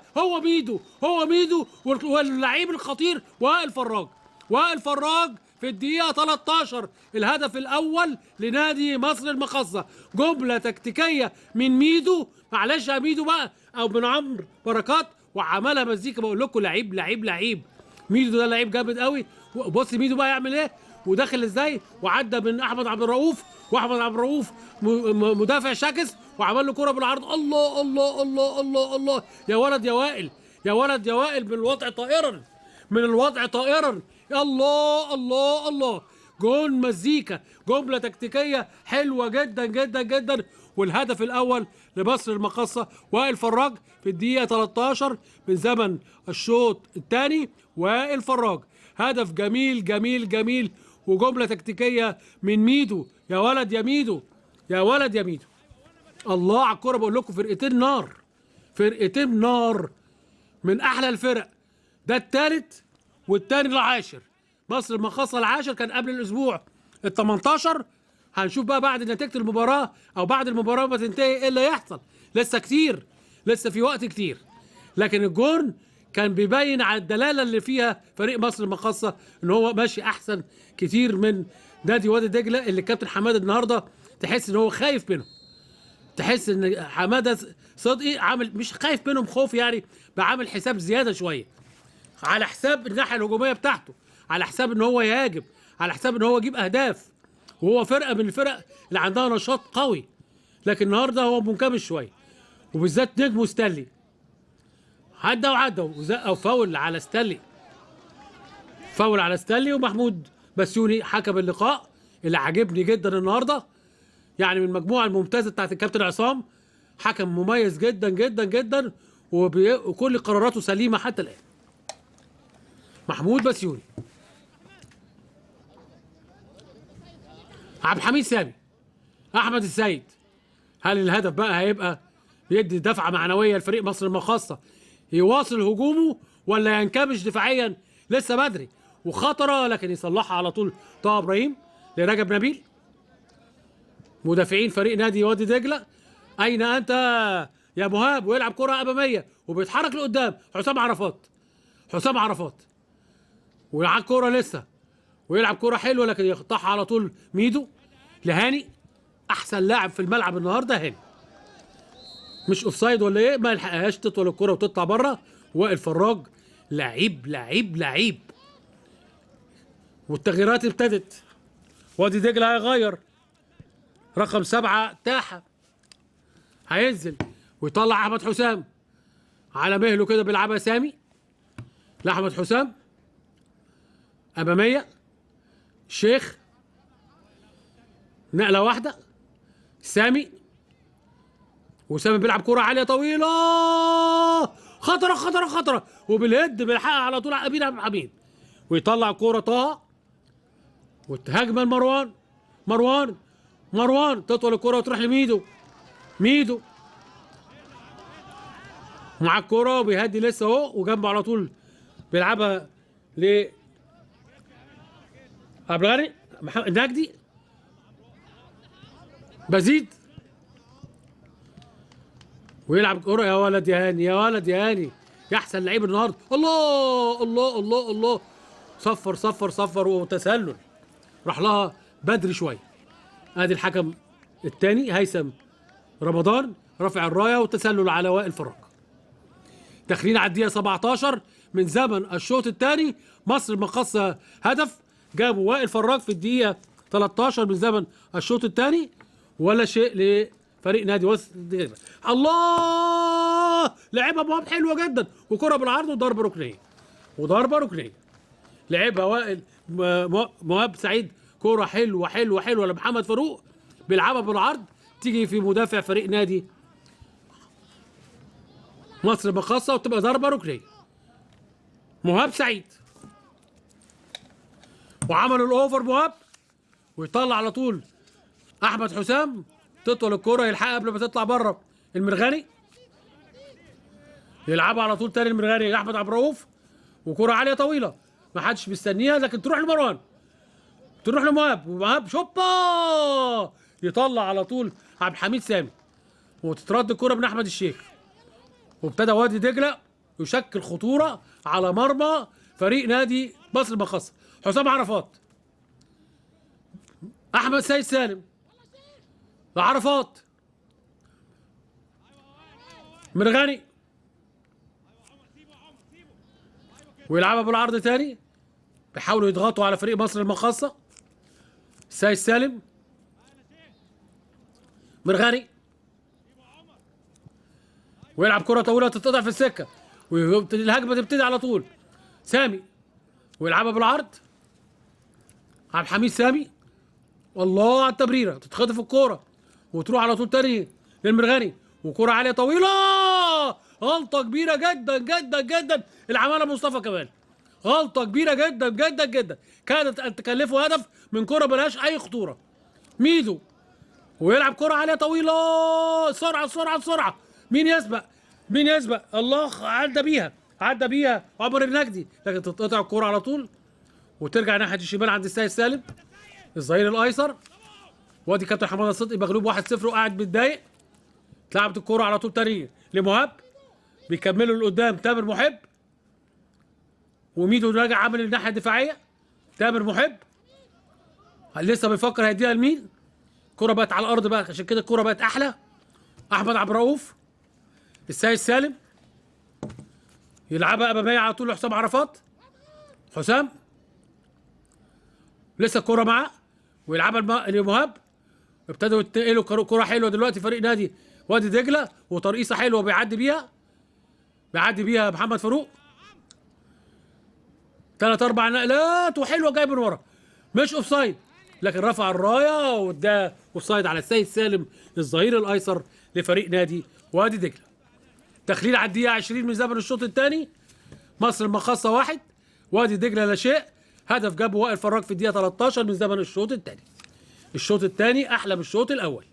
الشوط الأول تكتيكي، الثاني تهديفي. منظره كده يعني. ادي الكرة الجميلة، الجول اللي لعبها عمرو بركات وطيرة في الهواء وحبلها بالطريقة الإيطالية وائل فراج. جون جميل جميل جميل. أحمد الشيخ أو وائل فراج، ميدو، هل تتكرر الجملة تاني؟ لسه ماشي برضو وعايز يلعبها برجله الشمال، زنقت الكرة وعدى بيها، لكن يخش معاه من سايب وتامر محب ويرجعها على طول لطه ابراهيم. تترد الكوره والنجدي يلعبها لسامي الشيخ على المغمض كده وهو واقف. مش احمد الشيخ ده اللي كان يعني بيخلي فرقه نادي مصر المقاصه وابتدت انديه كبيره تفكر فيه من ساعه ما اتعور وبعد شويه وهو قالل. تتخطف الكوره يا ورد يا هاني، يحسن لعيب في هذا اللقاء.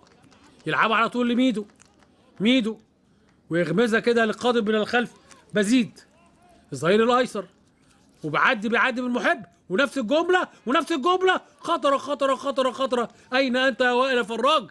الكره ملعوبه لك زي الكره الاولانيه بس على الارض شويه، انت رحت متاخر شويه. كره عاليه طويله 1 مع 1 بعقل قوي بيلعبها احمد حسام، بيلعبها على طول تاني لسامي. الكعب ابتدى يبقى ربنا بيسهل بقى. الفرقه اللي بتلعب الكعب دي وحلوه القصير المكير احمد الشيخ وهوبا يا راجل بقى كده يا وائل فراج. احمد الشيخ اداك كره مقشره عمالة عايز يعملها واو، لا راحت واو ولا لم ولا طه ولا اي حاجه. تترد الكوره على طول تاني لمهاب. حسام عرفات 3-4 نقلات، لكن مش هيسكت برضه وادي دجله. حماده صدقي مش هيسكت، فرقه جامده برضه. مهاب ومعاه ميدو. مهاب ويراجع الكره لورا احمد المرغاني. عبد الرؤوف على طول يلعبها 3-4 نقلات عند تامر محب، وترجع الكره وعدى بيها وعايز يرقص وعدى بيها وبيرجعها لورا.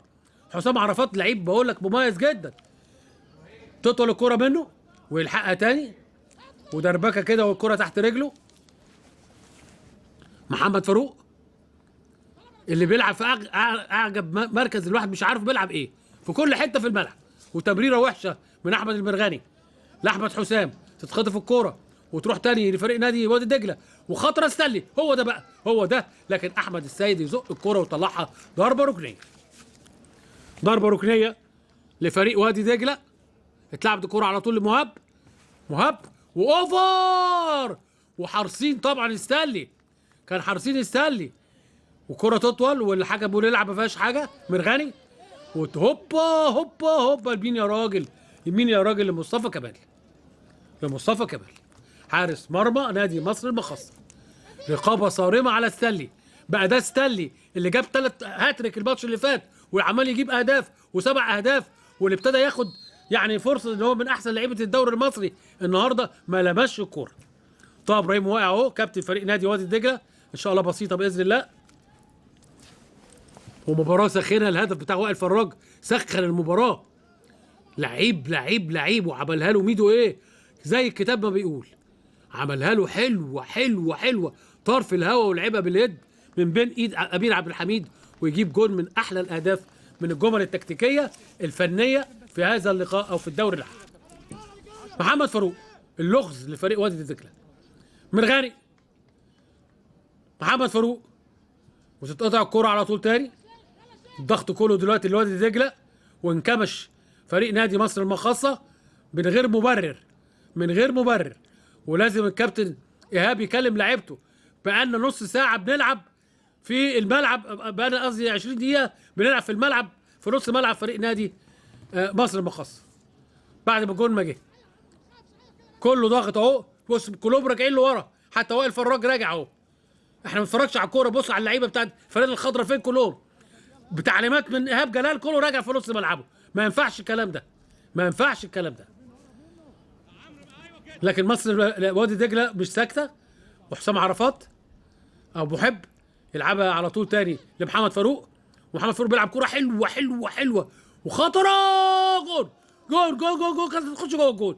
يا على الكوره دي، يا على الكوره دي، من اخطر ما يمكن. شفت الضغط بقى، كله راجع ورا يدافع فريق مصر المقاصة، وزانقين نفسهم في نص ملعبهم. ابتدى وادي دجله يشكل خطوره كبيره جدا على نادي المقاصة. بيلعبوا التاني تايم طريقه غريبه جدا جدا جدا يا كابتن ايهاب. كل فريق نادي مصر المقاصة راجع لورا. خارج رقم 5 محمد فاروق اللغز، وهينزل مكانه رقم 16 دودي الجباس، نادي الارث البلجيكي، لعيب من اللعيبه المميزه جدا. ومحمد فاروق على فكره انا بقول عليه كده، لكن لعيب مميز جدا، بيتحرك في كل حته، بيتحرك في كل مكان. لعيب صاحب مجهود، اللي قلت لكم مش عارف بيلعب ازاي، لكن بيعمل مجهود كبير جدا جدا جدا، يدافع ويهاجم. حسام عرفات محب، اوعى ده استاهل، اتخطفت منه الكوره وتروح عند مزيد. احمد السيد بيتكلم معاه وبيتخانقوا مع بعض اهي، مش سايبه مش سايبه. وفي دخله جامده برضو في رقم 12 فاول، دخله جامده في الكره اللي فاتت. بزيد اهو، وعرقله وهو بيجري، عرقله وهو بيجري. وهنشوف دلوقتي محمود بسيوني هيدي ايه. واقع على الارض محمود بزيد، الظهير الايسر لفريق نادي مصر المقاصة.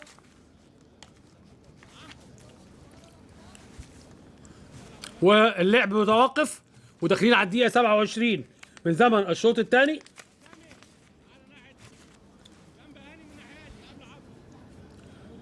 ولسه واقع في الارض اهو. والشوط الثاني احلى من الشوط الاول، بس عمل غلطه كبيره جدا، غلطه كبيره جدا الكابتن ايهاب جلال. فرقته كلها لسه بدري على المباراه، وبرجع فرقته كلها في نص ملعبه. لما هاجم جاب جون وكان خطر جدا، لكن هو ابتدى يرجع فرقته لورا، وكانت دي كانت ممكن تبقى جون. استانلي كان هيغمزها جوه الجون. كلهم راجعين لورا، وتلاقي كمان حتى وائل فراج بينداله يقول له ارجع في نص ملعبك. ما ينفعش، انت هاجم وكاسب لازم تكمل. خارج رقم 22 خرج احمد الشيخ، وهينزل رقم 10 لعيب هشام محمد، لعيب نص ملعب من اللعيبه الممتازين جدا في نص الملعب، لعيب يعني صانع العاب، هيلعب مكان احمد الشيخ. تغيير هنا وتغيير هنا، تتنقل الكره على طول عند ستانلي، واي كلام كده تصاد، لكن ترجع الكره تاني على طول لحسام عرفات، وعدى بيها محب يلعبها مهاب، ومهاب عمل كره بالعرض خطره، اوبا خطره خطره خطره خطره، وتترد على طول ويطلع دفاع فريق نادي مصر المقاصة. وفي زقه وفاول، في زقه وفاول على رجب نبيل او على طه ابراهيم كابتن الفريق. في بزيد برضو الظهير الايسر لفريق نادي مصر المقاصة. احمد الشيخ خرج ولعب مكانه هشام محمد رقم 10، ومحمد فاروق خرج من وادي دجله ولعب مكانه دودي الجباس. كرة كانت خطره جدا الكرة اللي فاتت. طه مرغني، كرة عالية طويلة، ويفوتها احمد سيد على طول اهي. ورامي انت بس شوف الحكم مدي ايه، مدي فاول على استانلي. وقربنا نخش على الدقيقه 29. واحد المقصه لا شيء وادي دجله. وهاني سعيد تترد الكوره على طول تاني مهاب، ويلم الكوره مهاب اماميه ويستنلي، والهجمات زادت لفريق وادي دجله. استنلي ويخش على طول احمد السيد يقطع الكوره، والحكم بيقول العب ما فيهاش حاجه، وترد الكوره على طول تاني لميدو، وميدو يلعبها لواقف لنجدي، ونجدي اماميه يلحق يلحق يلحق، واقف الراجل لا طبعا، ويخش يلعبها طه ابراهيم لحارس مرماه امير عبد الحميد. قال قوي من ساعه ما جاب الجون بالطريقه اللي لعب بيها الكابتن ايهاب جلال، رجعهم كلهم لنص الملعب، فقل مجهودهم قوي وخطورتهم بعدت عن مرمى فريق وادي دجله. احمد عبد الرؤوف وزقه وفاول، احمد سامي عامل فاول. اتلعبت الكوره على طول تاني، ده حسام عرفات هو اللي الزق، ومحمود بسيوني عمال يبص على اللعيبه، والمرغني يبتدي الهجمه لوادي دجله، ويلعب كوره ناحيه الشمال، يلحق يلحق يلحق، وتطول الكوره وتتخطف الكوره وتروح لحسام، وفاول على خط ال 18. فاول على خط ال 18 لدودي جباس. دودي جباس اول كوره اهو، لعيب من اللعيبه الخطره جدا جدا جدا، وبيلم الكوره اهو حطها برجله، لكن كان واقف في الكوره عبد الحميد سامي ومنعه ان هو يعدي. كل الكلام ده بره ال 18، عشان كده محمود بسيوني حسبها فاول من خارج منطقه الجزاء. هيلعبها،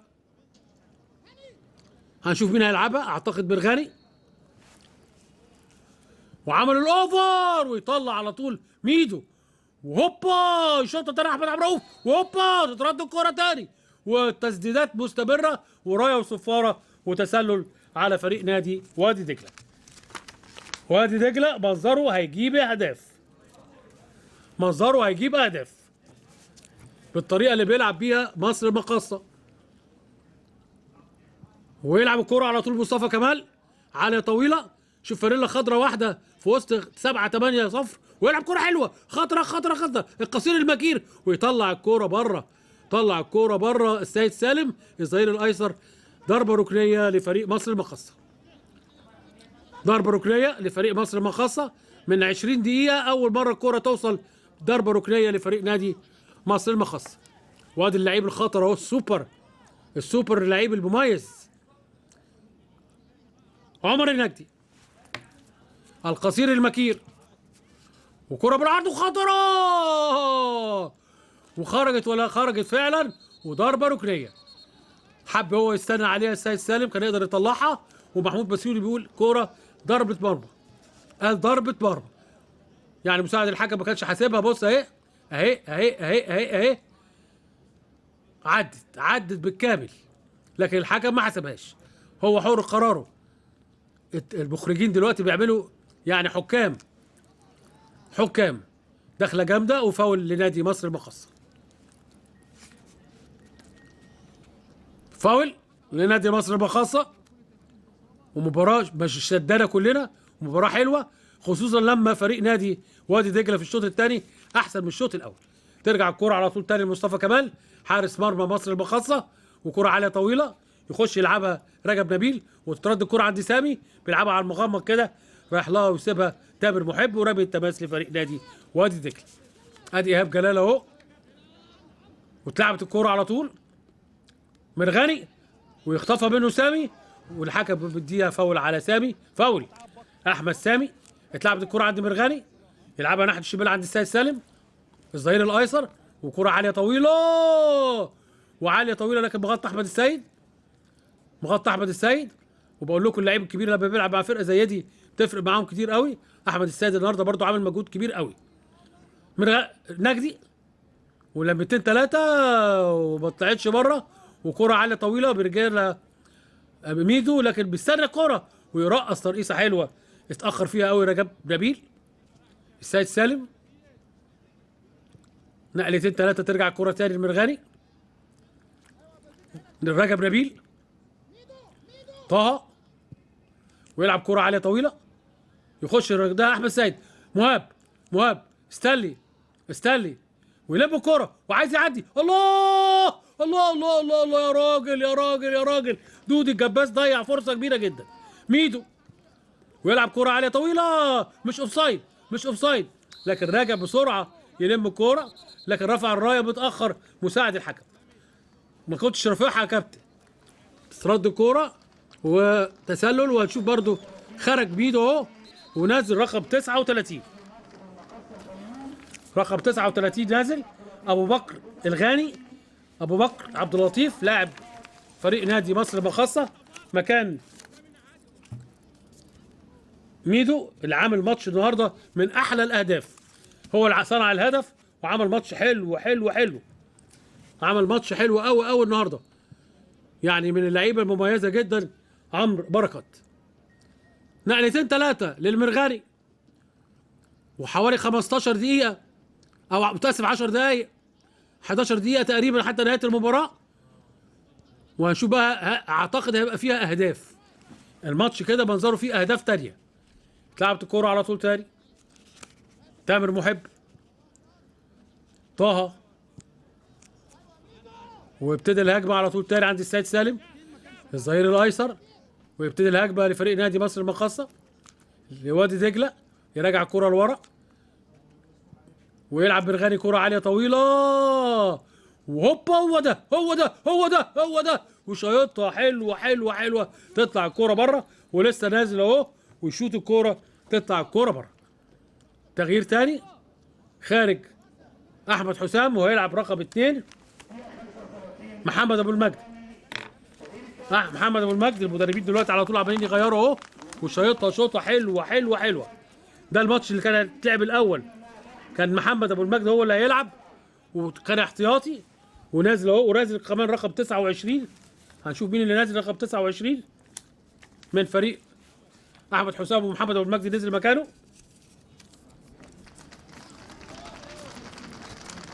محمد ابو المجد اهو مكان احمد حسام، وخرج رقم 18 في فريق نادي وادي دجله تامر محب، ولعب مكانه عبد اللطيف، واتلعبت الكرة اماميه وتترد الكرة تاني على طول. تغييرات كتيره جدا. مهاب ويلعب كرة عاليه طويله، تترد الكرة على طول تاني لهاني، والماتش كله اتلخبط بقى مهم جدا. خد على ايده كده، مزار على ايده، مزار على ايده، لكن الحكم بيقول ما فيهاش حاجه. لعب عبد السيد سالم الظهير الايسر، ويلعب كرة عاليه طويله، الله الله الله الله، لكن بيرجعها باليد على طول عند مصطفى كمال حارس مرمى مصر المقاصة. وداخلين على الدقيقه 37 من زمن الشوط الثاني. واحد المقاصة لا شيء وادي دجله. وائل فراج في الدقيقه 13 من الشوط الثاني. يلم الكرة على طول احمد عبد اللطيف، احمد عبد الرؤوف، والهجمه على طول المرغني، ويخش مهاب اللي بيلعب باك رايت دلوقتي، يلعبها اي حاجه كده تتقطع منه، ياخدها هاني، وهاني لبزيد، وبزيد بيلعبها لعبد اللطيف اللاعب الغاني اللي لعب، اللي التغيير اللي اتعمله ابو بكر عبد اللطيف اللي هو الغاني الجنسيه، وهو برده لاعب في نص ملعب سمنان كده شويه، لكن بيهزروا كده، لمسته حلوه في الكوره، والنجدي تتخطف الكوره وتروح الكوره على طول عند محمد ابو المجد اللي لسه نازل، وكوره عاليه طويله، واحد مع اتنين، ويلم على طول تاني وائل فراج، ومش سايبه على طول، داخلين معاه هما الاثنين، دخل عليه جامد في الكوره اللي فاتت، والحكم بيديها فاول على طه ابراهيم كابتن فريق نادي وادي دجله.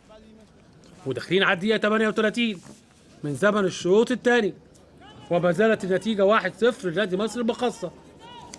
ادي وائل فراج اهو، وداخل معاه مش سايبه، وتطول الكوره وتطلع بره، وفاول على طه ابراهيم كابتن فريق نادي وادي دجله. فاول لنادي مصر المقاصة، واللعيب الخطير اهو وائل فراج، وهيلعب الكوره هاني سعيد نجم هذا اللقاء، وكرة بالعرض وخطره، لكن بيطلعها على طول تاني لستانلي، وتطول الكوره وترجع الكوره تاني عند سامي، هيشوط ولا ايه؟ وشايطها بره بره بره، وضربه مرمى لنادي ده محمد ابو المجد اللي شاطها الظهير الايمن، وضربه مرمى لنادي وادي دجله. خارج رقم 20 احمد عبد الرؤوف، ويلعب مكانه حمص، محمد حمص نازل اهو، اللعيب المميز جدا جدا جدا، واحمد عبد الرؤوف اللي عمل مجهود كبير جدا خرج، والدقائق الاخيره التغييرات فيها لازم تبقى بحساب شويه. يعني واحد زي احمد عبد الرؤوف ده مكنه في نص الملعب، هل هو عايز يعوض، عايز مغلوب فعايز يعوض. محمد حمص لعبه الميل بتاعه هجومي، فعايز يبقى ناحيه هجوميه اكتر، هو مغلوب ويلم الكوره، عايز يعمل وقت تتقطع الكوره على طول وتروح عند سامي.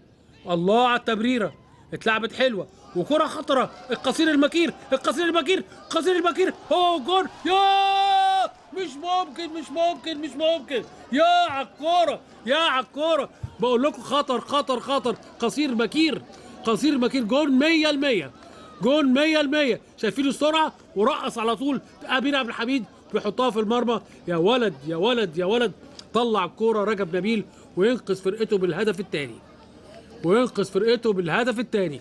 الله الله الله، بقول لحضراتكم ماتش هايل. والشوط الثاني احلى من الشوط الاول، وترد الكوره على طول تاني وترجع، والهجمه بقت لوادي دجله اللي النهارده قال عن كل مره. ومهاب سعيد، مهاب سعيد، والهجمه المرتده، والهجمه المرتده استنى مش لاقي حد يديله، ولعبها اماميه يعدي على طول اهو ويلم الكوره وتتخطف منه الكوره وتروح لمصر المقاصه اللي ادى مباراه النهارده الى حد كبير هو احسن. عبد اللطيف لو خسك شويه كده هيبقى كويس. سامي تتخطف منه وما بيلعبها تيجي في صدره وتطلع الكوره بره الاوت. رمي التماس لنادي وادي دجله. رمي التماس لنادي وادي دجله. مهاب سعيد وعلى مشارف ال 40 دقيقه، واتلعبت الكوره على طول تاني نقلتين ثلاثه وتطلع الكوره بره اوت. ورمي التماس لنادي وادي دجله. مهاب سعيد ترد الكوره ياخدها هادي سعيد، نقلتين ثلاثه والهجمه. الله، ايه المخ ده، ايه المخ ده يا نجدي؟ عايز يلعبها ويكمل من ورا ياخدها وتطول الكوره وتترد على طول عند السيد سالم الظهير الايسر. يلعبها على طول تاني لحمص، الخبره والعقل، يلعبها ناحيه الشمال، يلحق يلحق يلحق يلحقها، لحقها وبيعدي على طول تاني ويلعب الكوره بالعرض لستانلي حمص، ويلعبها تاني حمص. ابتدى كده على مهله شويه فريق نادي وادي دجله، وتطلع الكوره بره اوت. ورمي تماس لنادي وادي دجله. اتلعبت الكوره على طول تاني لنادي وادي دجله. مرغني نقلتين ثلاثه على مهلهم شويه بيحضروا فريق نادي وادي دجله، ويلعب كره اماميه حسام عرفات، والهجمه على طول تاني ناحيه اليمين. مهاب عايز يلعبها تتقطع منه، والله عامل مجهود كبير قوي بزيد النهارده الظهير الايسر لمصر المقاصه، وماشي على طول محمود بزيد ويخش عليه مش سايبه وتطول الكره وتطلع بره. وحمص واحمد المرغني عامل فاول، فاول ولا اوت هنشوف اهو. اعتقد ان هي فاول، عملها رامي التماس، عملها رامي التماس. بزيد رامي التماس ما فيهاش تسلل. وائل فراج تتخطف من قدامه الكوره على طول وترجع الكوره لفريق نادي وادي دجله. واين انت يا دودو يا جباس؟ اين انت يا دودو يا جباس؟ اتلعبت الكوره على طول بالمهاب، كوره عاليه طويله بيجري وراها على طول تاني، لكن بيطلع الكوره بمبدا السلامه. رامي التماس احمد السيد احد نجوم هذا اللقاء ايضا حسام عرفات، ويلعب رامي التماس. لسه الكوره معاه، لسه الكوره معاه، وتطلع الكوره وتطلع بره. ورامي التماس لنادي وادي دجله. مهاب سعيد، مهاب ويلعب رامي التماس، واتلعبت الكوره ويطلع دفاع فريق نادي مصر المقاصه. لكن شوف الضغط بتاع وادي دجله، تتخطف الكوره وتروح على طول تاني لهشام محمد اللي بيلعب في نص الملعب صانع الالعاب، وعبد اللطيف، وعبد اللطيف يلعب الكوره وهجمه مرتده سريعه على مصر المقاصه. احمد سامي، واحمد سامي بيلعبها حلوه وراح هو الجون، لكن اتاخر وائل فراج، اتاخر وائل فراج. هو جاب جون وكفايه بقى، قال لك كفايه. مهاب سعيد، مهاب سعيد وبيحاول بالهجمه ويلعب الكوره اماميه، يلعبها ستانلي، ستانلي يلعبها لرقم 29 حامد فيصل، وبيعدي ستانلي، ستانلي بيعدي ويلعب الكوره حلوه بيني قابل بيني قابل، لكن يطلع على طول محمد ابو المجد ويطلع الكوره عاليه فوق حامد فيصل، لكن ترجع الكوره عند طه ويلم الكوره حلوه كابتن فريق نادي وادي دجله، يلعبها لحامد فيصل رقم 29 لاعب نادي وادي دجله لمهاب سعيد، ومهاب سعيد يلعبها لحامد فيصل، يحط رجله في الكوره بزيد ويطلع الكوره بره اوت. رامي التماس لنادي وادي دجله، رامي التماس لنادي وادي دجله. مهاب سعيد هيلعبها ويلعب الكرة على طول تاني لحامد، حامد فيصل وتطول الكره بينهم وتطلع بره، ورمي التماس لنادي مصر المقاصه. وداخلين على الدقيقه 44 من زمن الشوط الثاني. مصر المقاصه 1 لا شيء نادي وادي دجله بالهدف اللي جابه وائل فراج في الدقيقه 13 من الشوط الاول. اللعيب الخطر جدا اهو بيلعبها تيجي في وائل فراج وتطلع الكره بره اوت، ورمي التماس لنادي وادي دجله. رمي التماس لنادي وادي دجله. كورتين في الملعب، كورتين في الملعب. حاجات بقى الماتشات المهمه كان في لعيبه ناس بتعمل الحاجات دي كتير قوي. اتلعبت الكره ناحيه الشمال للسيد سالم. السيد سالم ويلعب الكره على طول تاني لورا. بيبتدي الهجمه رجب نبيل، ترجع لحمص معاه الاول يلعبها السيد سالم. سيد سالم ويلعب كره اماميه، يلم الكره حامد فيصل على طول. حامد فيصل ويرجع الكره نقلتين ثلاثه وتروح على طول تاني للسيد سالم، وعمل الاوفر ويطلع الكره ضربه ركنيه. 10 على 10. بزيد النهارده برضو عامل مباراه حلوه جدا، وطلع الكره ضربه ركنيه. الظهير الايسر لفريق نادي مصر المقاصه هيلعبها مهاب سعيد، وحمص قاعد قدامه اهو. كابتن مصر وكابتن النادي الاسماعيلي واللي جايب جول طبعا فاكرين في بطوله القارات. وهوبا باليد وتطلع الكوره بره، لكن في رايه وصفاره. وادي الشاب محمد اهو لاعب صانع الالعاب اللي بيلعب في نص الملعب، كان اساسي في الفرقه بالاول، ومن ساعه ما جه الكابتن ايهاب جلال ابتدى يريحه شويه. اخر دقيقه واربع دقائق وقت بدل ضايع بيعلنها اشرف سمير الحكم الرابع. ياسر عاصم معانا على طول اهو، وفريق العمل عندنا في غرفه العمليات بيتابع تحت قياده وهيب عبد الهادي كل ما يحدث في المباريات. اوعى القصير المكير ده عمر النجدي، عمر النجدي، الله على الطريقه، الله على الطريقه، الله على الطريقه. ضربه جزاء، ضربه جزاء، ضربه جزاء، ضربه جزاء. القصير المكير، القصير المكير. انا بقول لحضراتكم هو بعد ما بطأ نفسه عايز ياخد ضربه جزاء. ما لازم تقرا الفرود عايز ايه. الفرود اللئيم، الفرود الثعلب، الفرود اللي بيخلي باله، اخر نفسه شويه عشان يتعرقل وياخد ضربه جزاء. بص بص هدي اهو، بص بقى، كان يقدر يعدي ويكمل، كان يقدر يعدي ويكمل، لكن هو هدى نفسه واتكعبل ووقع وضرب الجزاء. ضرب الجزاء معموله مصنوعه، لكن بفن وحرفنه، بفن وحرفنه. ووائل فراج هو جايب الثامن النهارده او جاب السابع النهارده. هل هيلعبها؟ لا، ده اللي هيلعبها اعتقد هاني سعيد. القصير المكير عمر النجدي، لعيب لعيب لعيب. هنشوف مين اللي هيلعبها. هاني سعيد. ميه الثقه دي ولا ايه يا ايهاب؟ هوبا هوبا جوه الجول، جوه الجول، جول اوروبي، ضربه جزاء اوروبيه. هاني سعيد في الدقيقه 45 من زمن الشوط الثاني، واكبر يعني نتيجه غير متوقعه في هذا اللقاء الهام، ويفوز حتى الان متقدم بهدفين لهدف واحد بدون اهداف، فهدفين جمال جدا جدا جدا لنادي مصر المقاصه.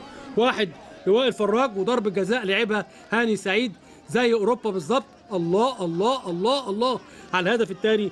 هاني سعيد كوره حلوه حلوه حلوه حلوه. واو يعني فريق وادي دجله كان خاسر مباراتين، بقت الثالثه ايه، وفوز كبير جدا للمره السادسه، بقت دي السابعه لنصر مصر المقاصه على وادي دجله. وجماهير الفيوم كلها سعيده بالهدف الثاني اللي جابه هاني سعيد نجم المباراه النهارده، وحطها بطريقه جميله جميله جميله. هدف جميل ومباراه طيبه جدا جدا. ومصر المقاصه يعني بتأدي اداء راقي جدا الفتره دي، وعندهم مجموعه ممتازه من اللاعبين على مستوى عالي جدا جدا جدا. سامي وهجمه ثاني لفريق نادي مصر المقاصه، وتروح الكره على طول يلم فراج داخل معاه مهاب سعيد على طول. ونشوف الحكم بدي ايه. رمي التماس لنادي مصر المقاصه. 4 دقائق وقت بدل ضايع، بنلعب في الدقيقه الثالثه دلوقتي، قربنا من الدقيقه الثالثه. وبزيد بيلعب رمي التماس لوائل فراج، وخبطه كده من مهاب سعيد، والحكم مدي فاول على مهاب سعيد بانذار، فاول بانذار. دخله جامده عليه. وائل فراج خرج اهو، دخل عليه جامد مهاب سعيد، خبطه في عضله الخلفيه. الكوره اللي فاتت هنشوفها تاني اهو، وياسر عاصم جايبها لنا تاني اهو عشان نشوفها. خدوا كده واحده ركبه في فخده من ورا، بتبقى صعبه جدا طبعا، لسه رجله سخنه، بتبقى صعبه جدا. خد انذار مهاب سعيد، وبيعدي اهو النجدي ومهاب سعيد، وعدى بالنجدي برضه، والحكم بيديها فاول على عند النجدي، ومهاب سعيد وقع واتخبط في نفس الحته. اتلعبت الكوره على طول عند طه، ويبتدي الهجمه لفريق نادي وادي دجله اللي النهارده حصل له، يعني ما كانش حد متوقع هذه النتيجه، لكن اداء بتاع فريق نادي مصر المقاصه اللي كان بيلعبوا بجديه وبروح قتاليه عاليه جدا تحقق لهم حتى الان تقدم بهدفين الى شيء. حامد فيصل ويستلي استلي استلي استلي وكرة بالعرض وخطرة، لكن يا ولد يا ولد يا ولد طلع الكرة حلوة حلوة حلوة عبد الحميد سامي، وضربة ركنية لنادي وادي دجلة. مهاب سعيد وداخلين على الدقيقة الرابعة وخلاص ثواني، ومهاب سعيد بيلعب الكرة عالية وتطول الكرة ويطلع الكرة على طول وبعدها كده بره الملعب، ورمي التماس لفريق نادي وادي دجلة. اتلعبت الكرة على طول نقلتين ثلاثة، مرغاني بيلعب كرة عالية طويلة ويرد على طول اهو، والاربع دقايق انتهوا ومستنيين صفارة الحكم، وصفر فعلا الحكم محمود بسيوري لينهي هذا اللقاء الجميل، اللقاء القوي بفوز نادي مصر المقاصة بهدفين لا شيء لنادي وادي دجلة. وائل فراج في الدقيقة 13 من زمن الشوط الثاني، وهاني سعيد في الدقيقة 45 من زمن الشوط الثاني. بكده يرتفع رصيد نادي وادي دجلة مصر المقاصة إلى 28 نقطة، ووادي دجلة يبقى ب 32 نقطة. سيداتي أنساتي سادتي، حمادة أمام يشكركم، وأترك الميكروفون إلى الزملاء في الاستوديو التحليلي سيف زاهر وكابتن فتحي سند وكابتن طارق يحيى وكابتن حازم أمام.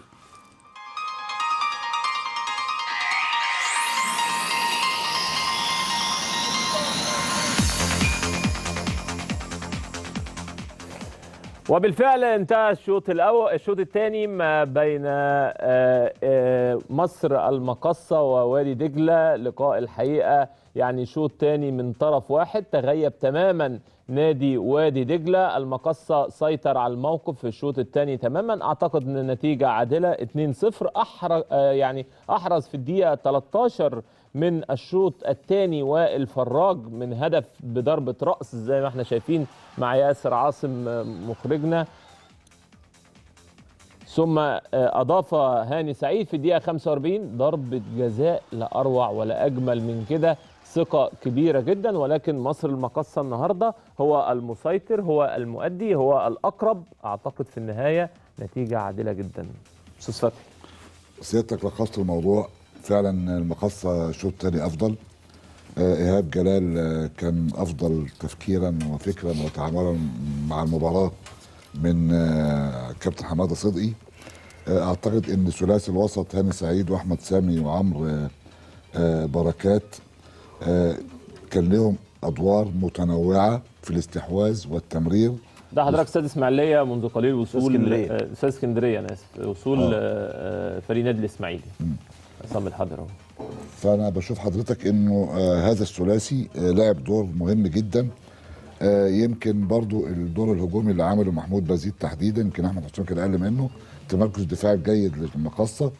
هذا الثلاثي تفوق بشكل كبير في نص الملعب في الشوط الثاني.